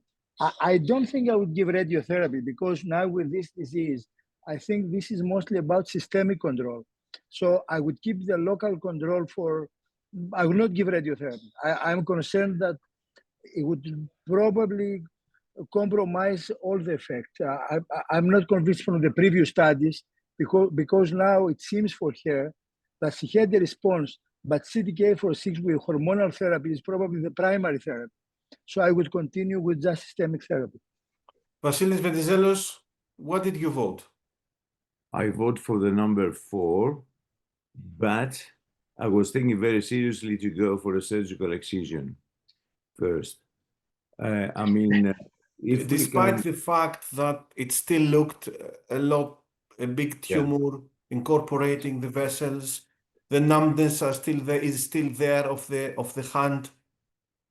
yeah, To be honest with you, Vasilis, since we have worked together and enjoy that here, I voted for 1 because I thought you would operate. yeah. But I it's mean, only if insisted. I think the answer is 4. I mean, if it would be possible to have a excision of this problem by kicking the artery and by using any local flap or perforator flaps, I think I will try to remove it, and I will add for R0 excision if it's possible. Okay, and after that I will go for either endocrine and probably I will ask the radiotherapy people if they can add radiation treatment as well. But I know this is a locally advanced breast cancer. She had a partial response for the chemotherapy, but honestly, I will think for surgical excision. Okay, Ilias Vayos, let's see what happened next. Well, as given the fact that there was a partial response, we opted to give her another chance with hormonal therapy and CDK4/6 inhibitors. And so after 6 months of endocrine therapy and CDK4/6 inhibitors, the patient showed further clinical improvement. The breast, of course, remained free of disease. The range of motion increased, and the neurological symptoms were less prominent. And the CT we did before, her last CT, as you can see in the video, shows disease solely to the axilla and not anywhere else. And as you can see in a more clear way, the axillary vein remained thrombosed. And as for the artery, it was partially encircled, involving 90 degrees of its circumference, with no signs of stenosis or occlusion. So the next question would be, what's the next thing to do? Would we proceed with surgery now? Would we consider it as a non-op? Or would we give further endocrine treatment and CDK4/6? It's a tricky question. Further treatment, it seems that it has responded at some degree, not impressively. Go on, see how it goes, and proceed to surgery. Let's vote. 6 months. We have given systemic treatment for 6 months.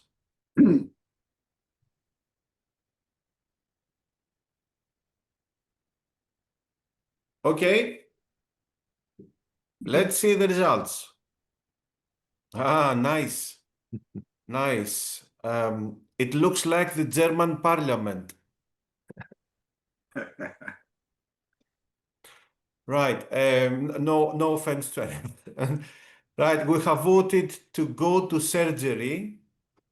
And another significant minority looks like we have chosen to give it another period of time with systemic treatment. And some of us think that we have lost it, we cannot remove it, let's give radiotherapy. I can see Ash Kothari. Is Ash available? Hi, yes, I am. Hi, Ash. Hi, I didn't see you. You're hiding. I've been here there. for some time. No, I've been here, but it's just. yeah. Okay, I didn't see you. So what do you think? Would you give some more treatment or proceed to surgery? It will be difficult anyway. It's not an easy choice. I think if you have a response to a CDK4/6 with endocrine, you're given 6 months and there is a response. We, like one of the speakers said, we're not expecting a complete pathological response with this at all. But if you can get even more shrinkage and it continues, then I would continue this and make surgery easier, because although we say R0 resection, I think we need to be mindful of the fact that she has tingling in the arms and she has some engulfment of the neurovascular bundle.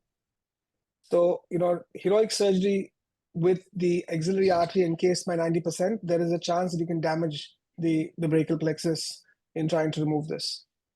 So there's no harm in continuing. Would you expect some more response if we give it for another 6 months? You can try it for another 3 months and see. If not, you proceed to surgery. Okay.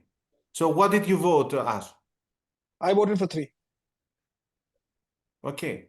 Thorsten, you've raised your hand. Yes, well, I think you have to, or I would continue treatment until I can identify a clear plane where to operate in.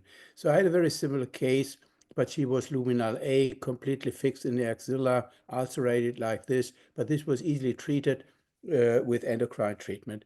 So, but I think you need a plane, and once you have a plane, the next question was how to operate, because you need some kind of tissue coverage. So in this case, we covered it with a perforated flap, which gave an excellent result. But without surgical plane where you can expect a clear resection, I think it would be difficult to operate. I think, Thorsten, in this case, we have made up our minds that the axillary vein is lost anyway. So this axillary vein is thrombosed, is not patent, we cannot see it. I think what the doctors tried here to save the axillary vein. Thanos Dimopoulos, I see a raised hand there. I'm trying to just make a comment for time now. I think that we have to state from the beginning if this is a potentially resectable, let's say, tumor there. I mean, we didn't do that from the beginning. You started the discussion now after all of this systemic treatment. And I don't think that, or my question is, would the type of surgery change after a response? Or would you also have to resect the vessel and go for some kind of plastic surgery there? It depends on the response. As I said, vein will be sacrificed, is already not there anymore. We're trying to save the artery. I think we should move on though. Ilias Vaios, what did you do with this case? Well, there's another question actually. Okay.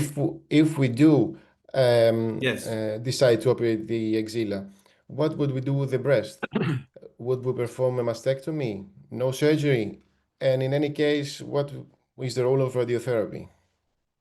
So same question as before. Nothing in the breast. Nothing is the same, I think. The same question. I Let's know, go to see. but it's different cases. It's different cases, yes. So let's vote.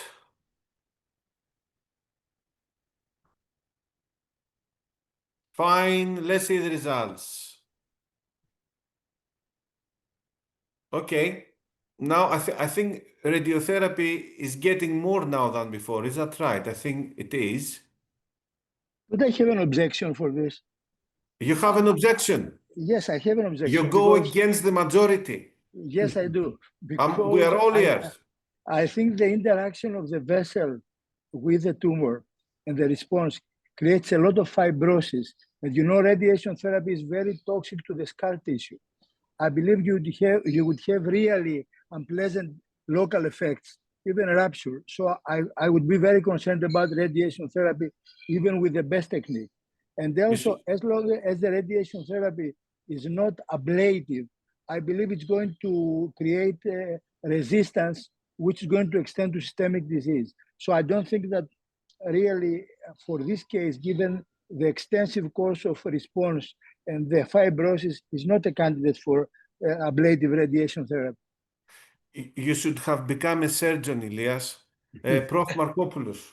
Yes, correct me if I'm wrong, but so far we didn't have any evidence about a tumor in the breast. Correct. Very likely that what we see in the axilla is the primary tumor, it's not the lymph nodes. You're So not I don't wrong. see It's very likely. any reason operating on the breast, because if we'll be able to remove the whole lesion in the axilla, radiotherapy is the only choice. So no more breast surgery. Let's see what the future holds. Ilias Vaios, let's move on. So we proceeded to surgery, aiming for maximal resection. Intraoperatively, though, we found the axillary vein as suspected, completely encased and thrombosed. The arterial wall appeared to be partially involved, and the frozen section from the tissue adherent to the artery was sent, which came back patchy positive for tumor infiltration. So I would like to ask, would we attempt a complete surgical resection, aiming for clear margins if it requires arterial reconstruction and vein resection? Would you settle for a more conservative resection, accepting an R1 margin, followed by radiotherapy?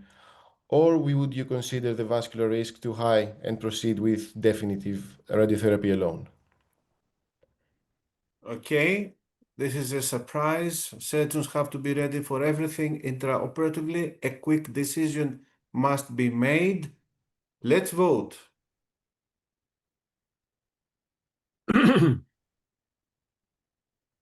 I'll give another 5 seconds because it's a difficult call, this one.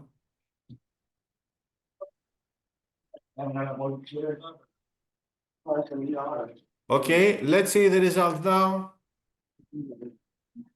Okay, most of us would accept an R1 excision, hoping that radiotherapy will deal with the remaining residual malignant tissue in the area. Toralf, what did you vote for? Unmute. I vote for option number 1 to try clear R0 resection, but I have to say I'm not a vessel surgeon, so but I think option number 1 would be the best option for this patient in this scenario. But we have to keep in mind the quality of life after surgery. So I'm not sure. Okay.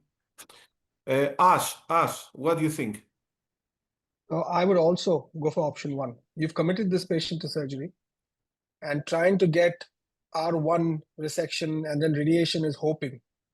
If you can get, so we know from all the trials of radiation therapy that it works in minimally residual disease, even in the axilla and even the breast. If you have positive margins and you give radiation, there's no effect. So with the axilla, why would we expect a different effect? So we would try, because today it's quite easy to put an arterial graft and dissect the whole thing en bloc. As long as you can preserve the brachial plexus, I would go for an R0 with the whole vein. The vein we are sacrificing, artery reconstruction is not a major thing now. You can do that, and you can get rid of the bulk of the disease and then hope that radiation consolidates that treatment. But with R1, radiation therapy is just a patchwork. It's putting a plaster on a leak. I want to ask Pantelis Carlos. Pantelis, is it reasonable to expect from radiotherapy to kill all the remaining malignant tissue if we leave something on the arterial wall? Is it reasonable, or it is not possible? In the breast, it's not possible. This, I voted as well for 1. I mean, this for me is crucial to have R0 resection. So I think we have to proceed with a complete surgical excision of the auxiliary mass. aiming clear oncological margin, row zero margins. Thank you, Pantelis. Elias Vayos, let's move on. Let's move on to our final slide. The axillary vein was actually ligated and removed. The involved portion of the arterial wall was also resected and reconstructed with an arterial patch. No surgery was performed in the breast, and the patient received postoperative radiotherapy both in the breast and the axilla, and continued, of course, with endocrine therapy with a CDK4/6 inhibitor. And now, 12 months after surgery, she is free of disease. This was the case. Thank you very much. Well, Excellent thank case. you. Thank you, Elias. And we have made it in time. We have 24 minutes, 1 minute to spare. Thank you all. Sophocles, should we move on to the next one? I hope you enjoyed the case. It's a half real case. I enjoyed very much. Sorry, I have to leave for another obligation.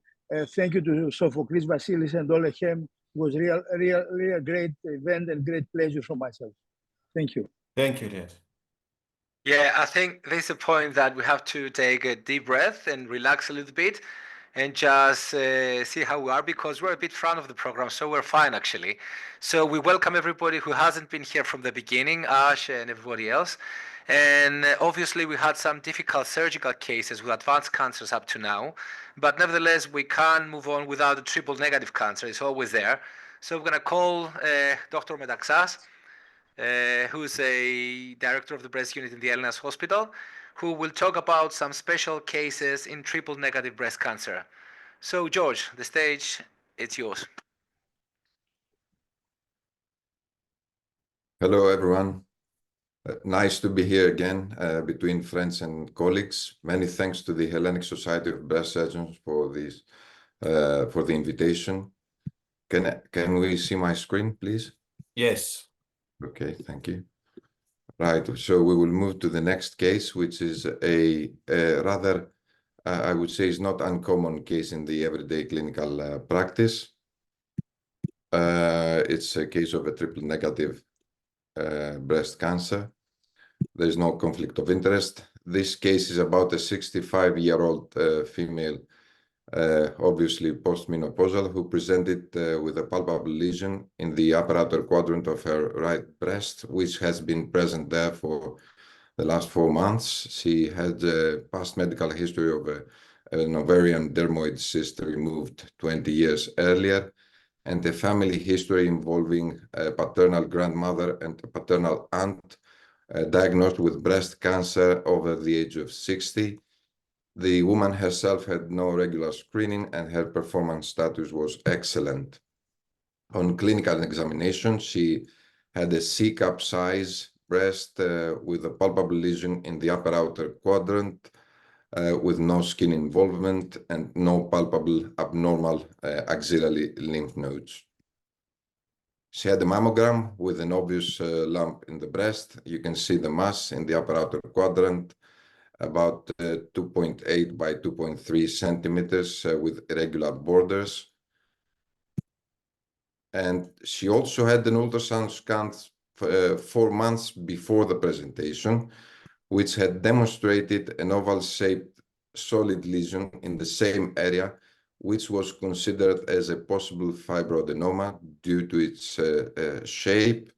And she had no abnormal axillary lymph nodes at the time. That was 4 months before her presentation.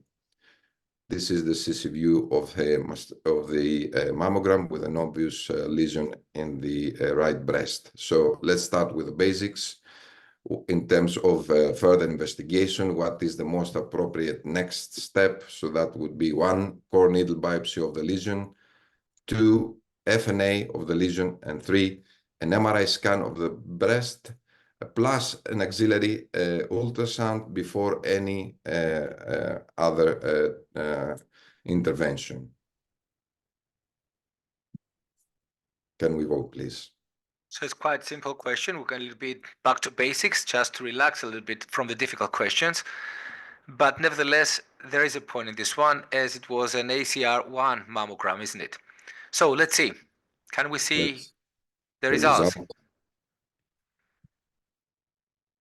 Okay, so 55% voted for a cord needle biopsy directly, and small percentage for an FNA, and then 1/3 of us believe that an MRI needs to precede any biopsy. So I would actually ask Ash, since he hasn't been here in the previous sections, would you mind telling us your opinion? What would you do in this case?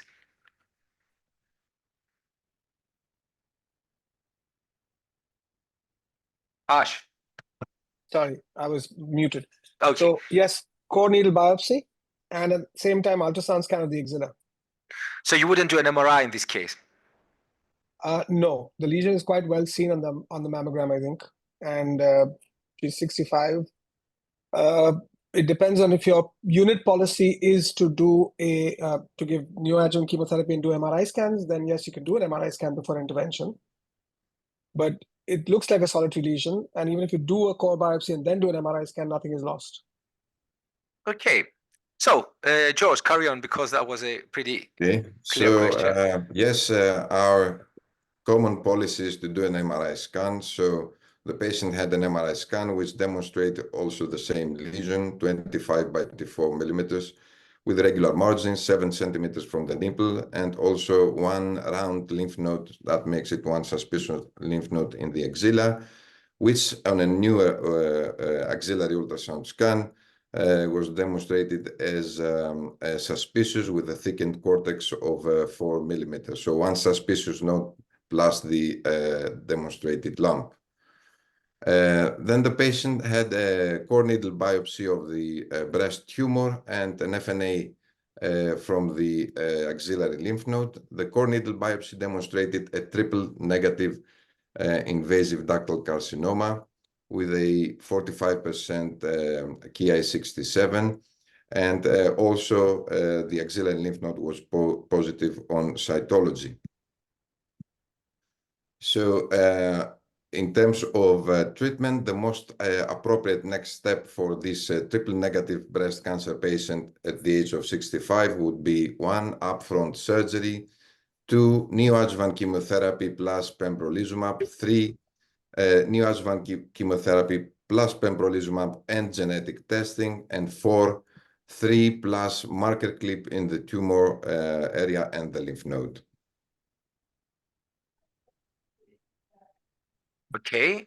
As I said, we went a little bit back to get some debrief and for getting everybody to answer these questions. So for the next one, I will probably need Dr. Elal to start with, I guess, as soon as we get the results. So can we get the results, please?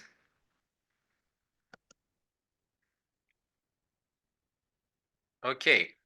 So most people believe that, I think, yes, the vast majority believes that we need to give something before the operation. Still, an 8% of people believe that in triple negative patients with positive lymph nodes and tumors of T2, we can go to the upfront surgery. So, Dr. El, what do you think? Can you comment on this? Yeah, so I voted for number 4, which was actually the neoadjuvant treatment, genetic testing, plus clipping the tumor and the lymph node as to prepare her for the upcoming surgery for targeted dissection, etc. She definitely needs, since this is a triple negative tumor, regardless of age, T2 and 0 triple negatives, we know that should receive neoadjuvant chemotherapy combined with an immune checkpoint inhibitor, which is pembrolizumab, based on data from the KEYNOTE-522 showing a significant distant disease-free survival and now an overall survival difference. So that was my preference as well. And also neoadjuvant therapy provides some window for genetic testing, which would in turn lead to decision-making for the surgical process as well. Even in 65 years old, because it's quite, the age is slightly It is. high. I mean, now that, the median age, I think, is for women 85, she deserves to be, treated to have a long life afterwards. Dr. Raymer, what do you think? I completely agree with option number 4. I voted for this. It's important to give the neoadjuvant systemic therapy, and it's important to do the genetic testing, because in case of non-PCR in the breast and in the nodes after the end of neoadjuvant therapy, we have the option to give or to treat with olaparib as PARP inhibitor, independent of the surgical options. For instance, for the contralateral breast plus minus reconstruction. So it's very important to do genetic testing. It's in line with the ASCO guideline for BRCA1 mutation testing. And of course, we have to do the chemotherapy in combination with pembrolizumab. Thank you very much. Actually, this is what we wanted to hear. So carry on, George. Okay, so this patient had a neoadjuvant chemotherapy, an anthracycline-based scheme with pembrolizumab, and she also had a marker clip in the lesion and the lymph node. She had a complete response clinically, and on ultrasound scan, you could see only the marker with no underlying lesion after chemotherapy. Same thing for the axilla. You could see no abnormal lymph nodes. Both ultrasound scan and MRI scan, there was no identifiable disease after chemotherapy. In this picture, you can see the clip in the area of the lump, which has disappeared in both views. And also in MRI scan, you may hardly see the clips in the breast and the axilla with no residual disease even on MRI. So in terms of surgical planning, what would you offer to this patient? 1, mastectomy and axillary lymph node dissection. 2, mastectomy and sentinel lymph node biopsy or targeted axillary dissection. 3, wide local excision, the whole area of the initial tumor plus axillary lymph node dissection. 4, wide local excision, the whole area of the tumor plus sentinel lymph node biopsy or targeted axillary dissection. 5, wide local excision and removal of the clip and surrounding area plus axillary lymph node dissection. Or 6, wide local excision of the clip and the surrounding area plus sentinel lymph node biopsy and targeted axillary dissection. Let me just say that the patient did not have a genetic testing or results yet at this stage. Clarify, George, that in Greece there are some limitations in who can get genetic testing, and definitely 65-year-old patients do not qualify for getting that unless if they pay for it. So there are some patients, unfortunately, that they would not be able to get the genetic testing if they don't pay. And that's why we get this scenario here, because this is one of the patients maybe that will not have the genetic testing if not pay for that, or if not, if she cannot afford it. So again, it's pretty much clear question nowadays, this one, but nevertheless would like to see what people believe about that. So can we see the results, please? So just to say, if we get back to 3 years ago webinar, we got the same, almost the same scenario, and the answers was completely different than how they are these days. So this shows how the surgical community and whoever is attending this webinar is changing its mind during the ages. So I think, Thorsten, would you mind discussing the results, please? Well, I absolutely agree with 6. I think this is common sense. Very interesting to hear that things have changed. I'm a bit astonished now about the rules in Greek, because I can understand if it's for risk assessment, but here, as Toraf already said, it's for treatment options. So if the patient has residual disease, she will have a survival benefit if she was tested and if she was given olaparib. But I agree absolutely, this should be the standard of care, doing wide local excision of the clip and surrounding and SLNB or TAD. Thank you, Thorsten. Vasilis, what do you think? First of all, about the checking the genetic testing, as president of the Hellenic Society of Breast Surgeons, whether that should have been the standard of care in triple negative cases, and secondly, about the management of the tumor. Well, I think the management of the tumor is it's clear. I mean, the number 6, as everybody said, is the most appropriate answer. wide local excision, including clip and surrounding tissue and sentinel node biopsy, because we have a complete response to NAC. I think is the most appropriate treatment. As far as the testing is concerned, I mean, we have to be very cautious about the 65 years of age. But from the other hand, now there is no any need for olaparib, because if in the histology we have a complete response to the treatment, the NAC treatment, we have done the genetic testing without any implication in the treatment. But I think we should go and do the genetic tests even in the 65 years old age patient. Okay, thank you very much. George, can you move on, please? Yes. Well, the patient obviously was offered breast conservation, and she had the wire in the area of the clip and the wire in the axilla, which you cannot see. She had a wide local excision and targeted axillary dissection. For the wide local excision, there was a hard 2 centimeter area on histology with fibrosis and no residual tumor. So yes, a pathologic complete response. In terms of the axilla treatment, she had a sentinel lymph node biopsy with a dual technique. 3 nodes were removed in total. 1 had the marker clip, and the one with the marker clip has had micrometastasis. So in total, 1 out of 3 axillary lymph nodes post-neoadjuvant chemotherapy had micrometastasis. And a reminder of the initial one, this was a grade 2, this was a triple negative cancer. In the meantime, the patient was also self-referred for genetic testing, which demonstrated a positive as a positive for BRCA1 gene mutation carrier. So the question would be for any further surgery in view of her being a BRCA1 carrier.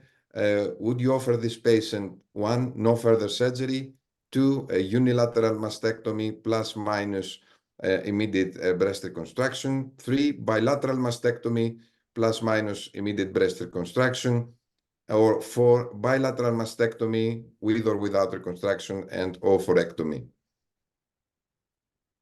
Okay, that's interesting. I think the factor here affecting our decision, it's the age. As I said previously, she's 65 years old lady, and she had a small cancer, T1 cancer, T2 cancer, which actually disappeared, and also has a small micrometastasis, residual micrometastasis in the lymph node. That's the whole case summarized. So here we are required to answer what to do. This question is for the breast treatment. What the breast, exactly, what the breast. So can we see the results, please?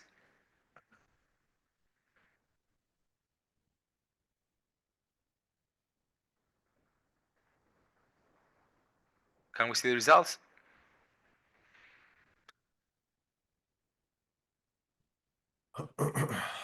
Okay, so no further surgery. 1/4 of everybody. Most people believe that she needs bilateral mastectomy, oophorectomy, the full treatment, and 1/4 of us believe that a bilateral mastectomy would do the job, the trick. So I would like Ash actually to start the conversation, and then I will carry on with every surgeon I think here. Ash. So, sorry, is there a choice of no further surgery and oophorectomy? What do you mean? No further surgery? So your choice 1. Your oophorectomy choice is only with bilateral mastectomy. Why can't I do no further? Why isn't there a choice of no further surgery and oophorectomy? Okay, maybe we can discuss that option. You can discuss that option and give us your insight about it. So I think few things need to be established. She's got a complete pathological response. So she's got a very good prognosis. The chemotherapy will reduce the risk of, even in BRCA patients, the risk of a contralateral breast cancer by 50%. So there's, from 2 2% per year, it's gone down to 1% per year. So let's say she lives for another 10 years. It's a 10% risk of having a contralateral breast cancer. And 8 years later, a risk of an ipsilateral cancer. So you have to discuss all this with the patient. And then obviously, if she wants a bilateral mastectomy and wants to reduce her risk completely, then you offer her a bilateral mastectomy and of course, oophorectomy. But if the patient says, no, I'd rather have my breasts and I'll take my chances with very good surveillance, then there is an option of no further surgery and oophorectomy as well. Okay. Is Dr. Markopoulos with us? Yes, I'm still here. Okay. I would like to correct the question because it's written this patient needs. Actually, is what are the options we have? Okay, yes, okay. Let's rephrase it. What are the options? The best option for this patient would be? The first thing I would like to say is that anyway, we have to discuss the patient, the possibility, the option of bilateral mastectomy and oophorectomy. Oophorectomy is going to be easy, but bilateral mastectomy will be under discussion with the patient. However, I believe that this will also depend if we need to do any more surgery to the axilla, because we found a micrometastasis and we haven't voted yet what to do in the axilla. If we decide to go back, as this is the micrometastasis was found after neoadjuvant, and do an axillary dissection, then it would be an easier decision to proceed also with a mastectomy. If we don't do anything, then proceeding with the bilateral mastectomy will be only up to the patient to decide. However, I voted for bilateral mastectomy and oophorectomy because I consider the age of 65 is young in our days. He has at least 20 years in front of her. And as we know, also the possibility of getting a new carcinoma is increasing by age. And also because I believe that she needs further surgery to the axilla, that I would facilitate her decision in case she decides to go for bilateral mastectomy. Okay, thank you very much. Does anybody support from the panelists the option 1, no further surgery? Yes, I do. Okay, can we hear that? Yeah. If you look to the right as breast only, then I think we don't need further surgery because we have a PCR. Of course, we have to consider the risk-reducing Salping or oophorectomy in these patients with a BRCA1 mutation. And of course, we have to discuss further axillary surgery in the next slide because we have the finding of micromets. And because this patient has a high-risk triple-negative breast cancer with residual disease, there's a high risk for recurrence during the first 2 or 3 years. Maybe if the patient is disease-free after 3 years follow-up, then we can consider contralateral risk-reducing mastectomy plus minus reconstruction as well as a further option. Actually, you would give her 3 years to exclude any metastatic disease as a recurrence, and after that offer her, if she is willing, a prophylactic procedure. Yeah, this is what I got from... Yeah, it's a delayed approach. Okay.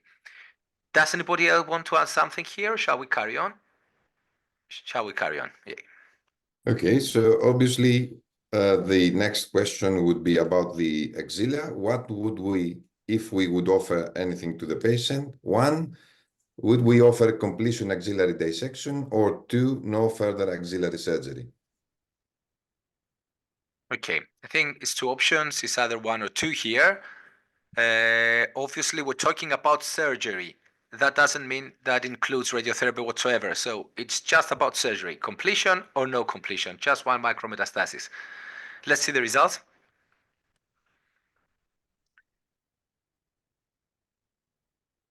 Okay, that's almost 50-50. And Thurston. Yes, well, I think we have to consider. So she had a micrometastasis in the central lymph node, PCR on the breast, and so I've said the strongest prognostic factor is lymph node involvement after chemotherapy.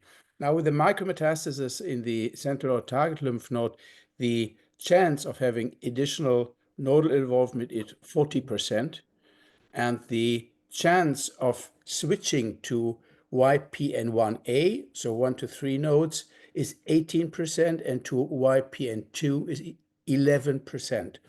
So I think she has quite a high chance of having increased involvement.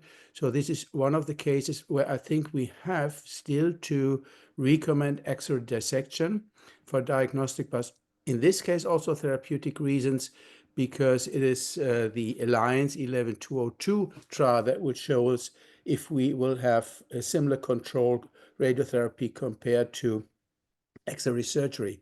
But so for diagnostic, but also therapeutic reasons, in this case, I would suggest axillary section. Thank you very much. Ash, what do you think? Are you in line with this option? Absolutely agree with everything Thorsten said. So there must be someone of the panel that actually said no further axillary surgery. I would like that option to be heard, because 54% of the audience voted for that. So I want somebody to defend those 54% audience that they actually voted for no surgery. Which will take that part? None? No, I could say something. I was ready to say something, but after I heard Thorsten, I said, no, I was wrong. But somebody has to say something for I those know that Thorsten 54%. has done a lot of work on this. What happens to residual tumor in the nodes after complete response or not? But if I could, I would take back my vote now, and I would change it. I'm being very honest. Is Andreas here? Has he? Karakatsanis, is he here or not yet? Can I play devil's advocate? Barry is here. Okay, yes, of course, definitely. Yeah. Yeah, look, I personally would discuss clearance, but I want to say that I'll just take the opposite point of view, because you can say, what's the aim of further axillary surgery? Is it local control? I don't think you're going to change her systemic risk of recurrence by removing further nodes, because she does need, she would need systemic treatment to change that. And maybe radiotherapy actually is a reasonable option. But we know that these patients who have a PCR in the breast and still have axillary residual disease actually have a much worse prognosis due to distant recurrence. So I would say that we need to focus on the distant risk, and I don't think axillary surgery will do much. But I think she would certainly would want radiotherapy. She would want some form of axillary completion therapy. Yeah, definitely. I think that gives support to these 54% of people who voted no further surgery. And who else wants to add something from the rest of the panel? I don't know whether there are other people with us that they have the camera off. Okay, so George, obviously, Dr. Thorsten actually make us all silent. I agree with Peter's comment. I think it was a good. Peter's comment was excellent. He's right, because in the end we know that we have a lot of additional metastasis, but we do not know if axillary section has a therapeutic effect. This will be shown by Alliance trial, because and the most important thing is certainly systemic treatment, which you may say, okay, she is a micromet and she is non-PCR, so she's candidate for olaparib. So if this is so, I agree. Maybe in 5 years, we will not suggest axillary section. Nevertheless, to be pretty fair, in the NCCN guidelines, it's not really clear whether you need to do axillary clearance in these cases. It doesn't say anything about surgery. It just says radiotherapy to the undissected part of the axilla, leaving the surgery out of any conversation. So to be really honest, it's not clear even in the NCCN guidelines whether you should go back and clear that axilla. Nevertheless, as you said, Alliance has to come out to be sure about those results. So let's carry on. Yes, just one more comment. If it was one macrometastasis, I think that everyone would agree for axillary lymph node dissection. So it's micrometastasis that makes us all very reluctant. Okay, so this Definitely, patient yeah. in this case had a bilateral mastectomy and immediate reconstruction and no further axillary surgery. So the next step, since the patient was found to be a BRCA1 carrier and had residual disease in the axilla, the systemic treatment should include what would we offer to the patient. So 1, pembrolizumab, 2, capecitabine, 3, olaparib, 4, all of the above, 5, pembrolizumab and capecitabine, 6, capecitabine and olaparib, and 7, pembrolizumab and olaparib. Obviously, here there are a lot of different studies, but none with a 100% combination. And I think Dr. Eralp is the best person to answer that question after we get the results. I know there's no right or wrong answers in this question, but somebody has to give the background of the correct answer, or the most correct answer, I guess. So let's see the results, please.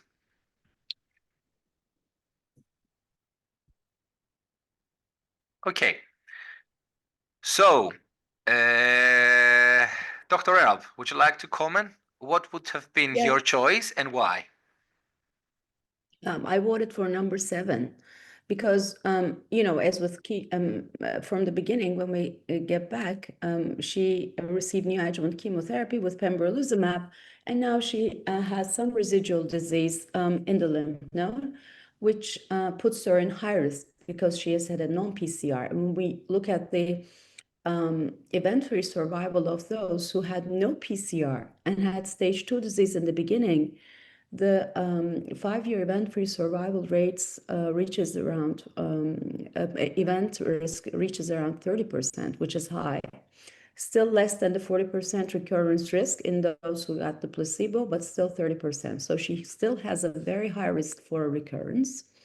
And so we got to do anything that we can on her behalf to move this decrease this risk. So what do we have done? We have adjuvant capecitabine, as shown by the CREATE-X trial, and others like the ECOG and the CIBOMA trials. And we also have olaparib data from the Olympia trial showing an overall survival and a distant disease-free survival advantage. So which of those would you prefer? As for the BRCA1, let's look at the biology of the residual disease to answer this question. Because when we have residual disease in triple negative carriers and in triple negative BRCA carriers, most of the residual disease is called a basal-like. And when we look at the subgroup analysis of these 3 phase 3 trials evaluating the role of capecitabine, we have seen that those who had basal residual disease actually do not respond to capecitabine. So we're left with olaparib. Although in the Olympia trial, there were no people who received neoadjuvant pembrolizumab, we have data from the metastatic setting showing that combining an immune checkpoint inhibitor with a PARP inhibitor actually has a preclinical rationale and improves the chances of getting a response. So for this patient, we have data from retrospective trials, metastatic trials, and also in vitro evidence showing that the combination of pembrolizumab and olaparib would be feasible and would perhaps decrease the risk of recurrence, although data are pending from ongoing trials. Thank you. Thank you very much for the answer. Does anybody want to ask something here, obviously, and not add? Or are we all in line with this one? So capecitabine, you wouldn't consider at any point capecitabine after the proper treatment of pembrolizumab and olaparib? Dr. Alp? Oh, me? Did you direct this question? I mean, if you give pembrolizumab and olaparib, do you think that capecitabine would have just a role in this case or not at all? So forget it completely. Not at all. Not at all. Not at Okay. all. Because when I look at the biology, she's mostly basal-like and would not respond to capecitabine. Okay, that's a clear message then. In BRCA-positive patients with residual disease, we go for olaparib and pembrolizumab, and that's why from the beginning everybody insisted that this patient needed a genetic testing to direct the proper treatment plan in case of not having a PCR. So, George, carry on, please. Okay, so then we go for discuss the radiotherapy. The most appropriate next step for this, for the local management of the affected breast would be, so what would we offer? 1, no adjuvant irradiation. 2, whole reconstructed breast radiotherapy. 3, radiotherapy to the undissected part of the axilla. 4, regional nodal radiotherapy, so that includes supraclav and infraclav areas. 5, 2 and 3, so that's whole breast irradiation and radiation to the undissected part of the axilla. And 6, whole breast radiation and radiation to the undissected part of the axilla and supraclav and infraclav. Okay, I think we have a request from the audience to give some more time for the questions before the poll. Yes. And maybe there should have been another option here, but nevertheless, yes, I think there should have been another combination underneath. But maybe it will be discussed from the panel. Okay, let's see the results, please.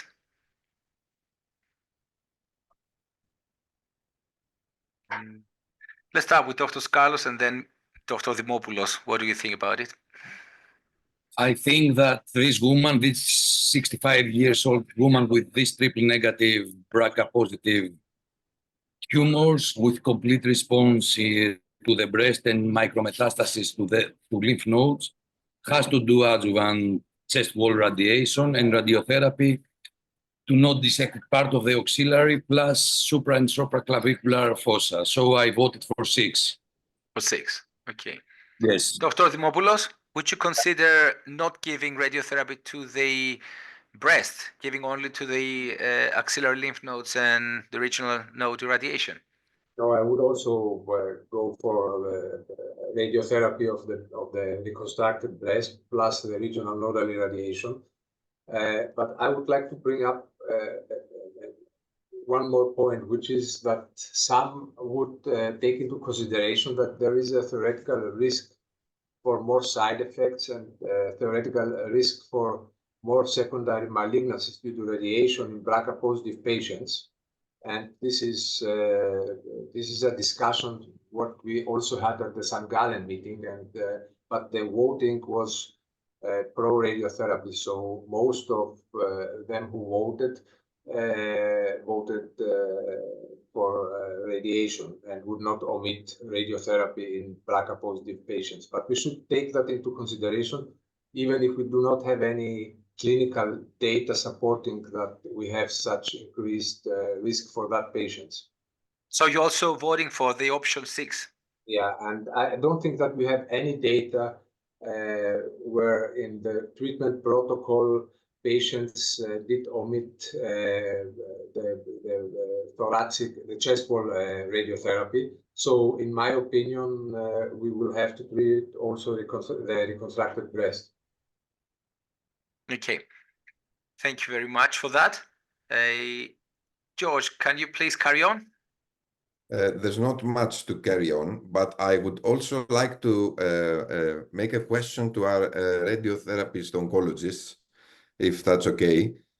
So for this patient, if she had surgery in the first place with a wide local excision and sentinel node biopsy or axillary dissection with just one positive node, would you offer radiotherapy for the supraclav and the infraclav? Yes. And upfront surgery. Yes, me personally, yes. I suggest radiotherapy to supra and intraclavicular fossa. I mean, what we have now, we have, again, I mentioned at the beginning the NSABP data, which are preliminary, but showing triple negative cancer, especially in patients with triple negative cancer, that there's no benefit from radiotherapy to the regional nodes. But However, at the moment, we do not have data supporting the omission of radiotherapy to the regional nodes. So I would go for this. Okay, thank you very much. If you can stop sharing, George, so can... Prof. Markopoulos has a Okay, question. yes.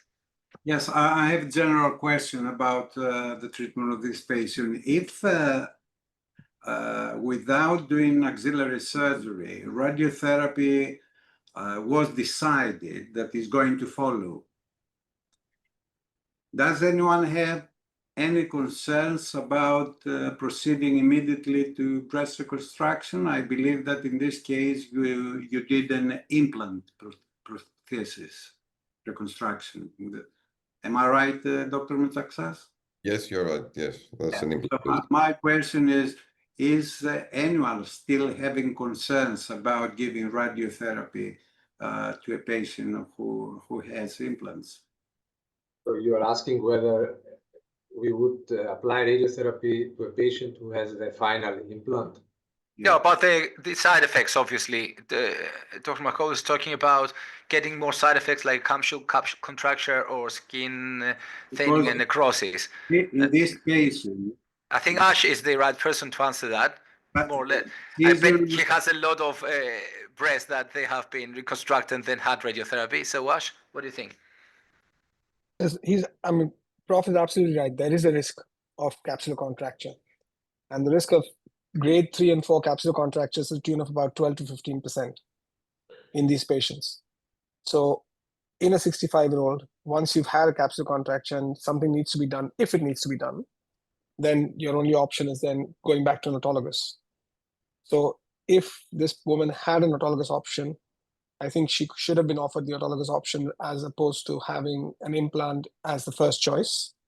But if she didn't have an autologous option, then I guess, and if she wanted a reconstruction, then I guess we don't have a choice but to go with an implant-based reconstruction. Would you put an expander or a solid? Solid. Solid. There is Direct data. to There is implant. data to show that radiating an expander leads to higher capsular contracture as opposed to radiating direct to implant. And do you put it prepectorally or?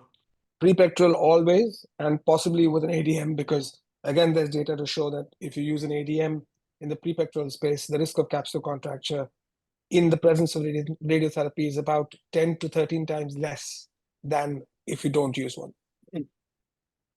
So you are never using tissue expanders? No, never. So if you look at all the practice in the States as well, who are the biggest users and proponents of two-stage reconstruction, they always, if given a choice, will radiate the implant as opposed to the expander. The expanders have less loss but higher capsular contracture. The direct implants have more loss but lesser capsular contracture. But if it's done, a proper mastectomy is done, and you're not worried about the skin flap thickness, then you would rather radiate a solid implant than an expander. Thank you very much, Ash. Does anybody has a different opinion or any Sophocles, other? Since we have a couple of minutes, and if there's no more questions, I wanted to ask our radiation oncologist, irradiating the supraclavicular and subclavicular fossa, does it add to morbidity? In terms of lymphedema or? In terms of any type of morbidity, as opposed to irradiating the axilla only? No, not really. I mean, I don't think that the lymphedema rates are increasing when irradiating the supraclavicular regions. And, you know, I mean, the lymphedema is getting worse if it's pre-existing because of surgery. Then radiotherapy, of course, is increasing the lymphedema rates. But there's nothing else except acute toxicities, what you have. And acute toxicities are mostly regarding the skin. And yeah, maybe a little bit grade 1 side effects in terms of dysphagia. I think that's all. So, okay. Vasilis wants to say something before we close it. No, I would like to ask if I may. Yeah. I would like to ask Dr. Kothal if he has any experience irradiating polyurethane implants? Very, very small, but yes, polyurethane implants have the least capsular contracture. So if you radiate a polyurethane implant, the risk of capsular contracture is only 2%. But once the polyurethane casing goes away in 8 years, then there is a chance of capsular contracture delayed. But you're absolutely right. If you radiate a polyurethane implant, the risk of a capsular contracture is 2% and even less. Okay, thank you. I would like to thank everybody for an excellent first part. I think we did well. It was a nice flow. Some easy cases, some more difficult cases. We focus on locally advanced cancer mostly. And I thank you all for your contribution. So the plan from now on, we're going to have a lunch break for about half an hour. During that lunch break, we're going to have two very interesting pre-recorded presentations. The one would be about EndoPredict, and the next one would be about genetic signatures in patients with positive lymph nodes. So that would actually take about 30 minutes. And then there's going to be another 2.5-minute break. So we're going to be back, as mentioned in the program, in about 5 minutes past 1, just for a quick introduction for the second part panelists. And then we'll carry on with the part 2, which is quite different than other times. So what we did, we get 3 thematic parts, in which one there are 2 presenters. Each one is going to be discuss a different part of the whole chapter, starting with de-escalating surgery and radiotherapy with Dr. Kargatsanis and Irini Pandiora. And second one, we're going to go to special considerations in the margin of local regional recurrence. And there we have Dr. Kilioglu and Yazan Masanat. After that, it's going to be a very interesting part, which is going to be an oncoplastic session debate. We're going to have Nicola Rocco discussing oncoplastic cases with the panelists saying the debate. And finally, we have 3 interesting miscellaneous cases, which we're going to present me, Dr. Kondos, and Dr. Pandiora. So that's for the second part as a preview.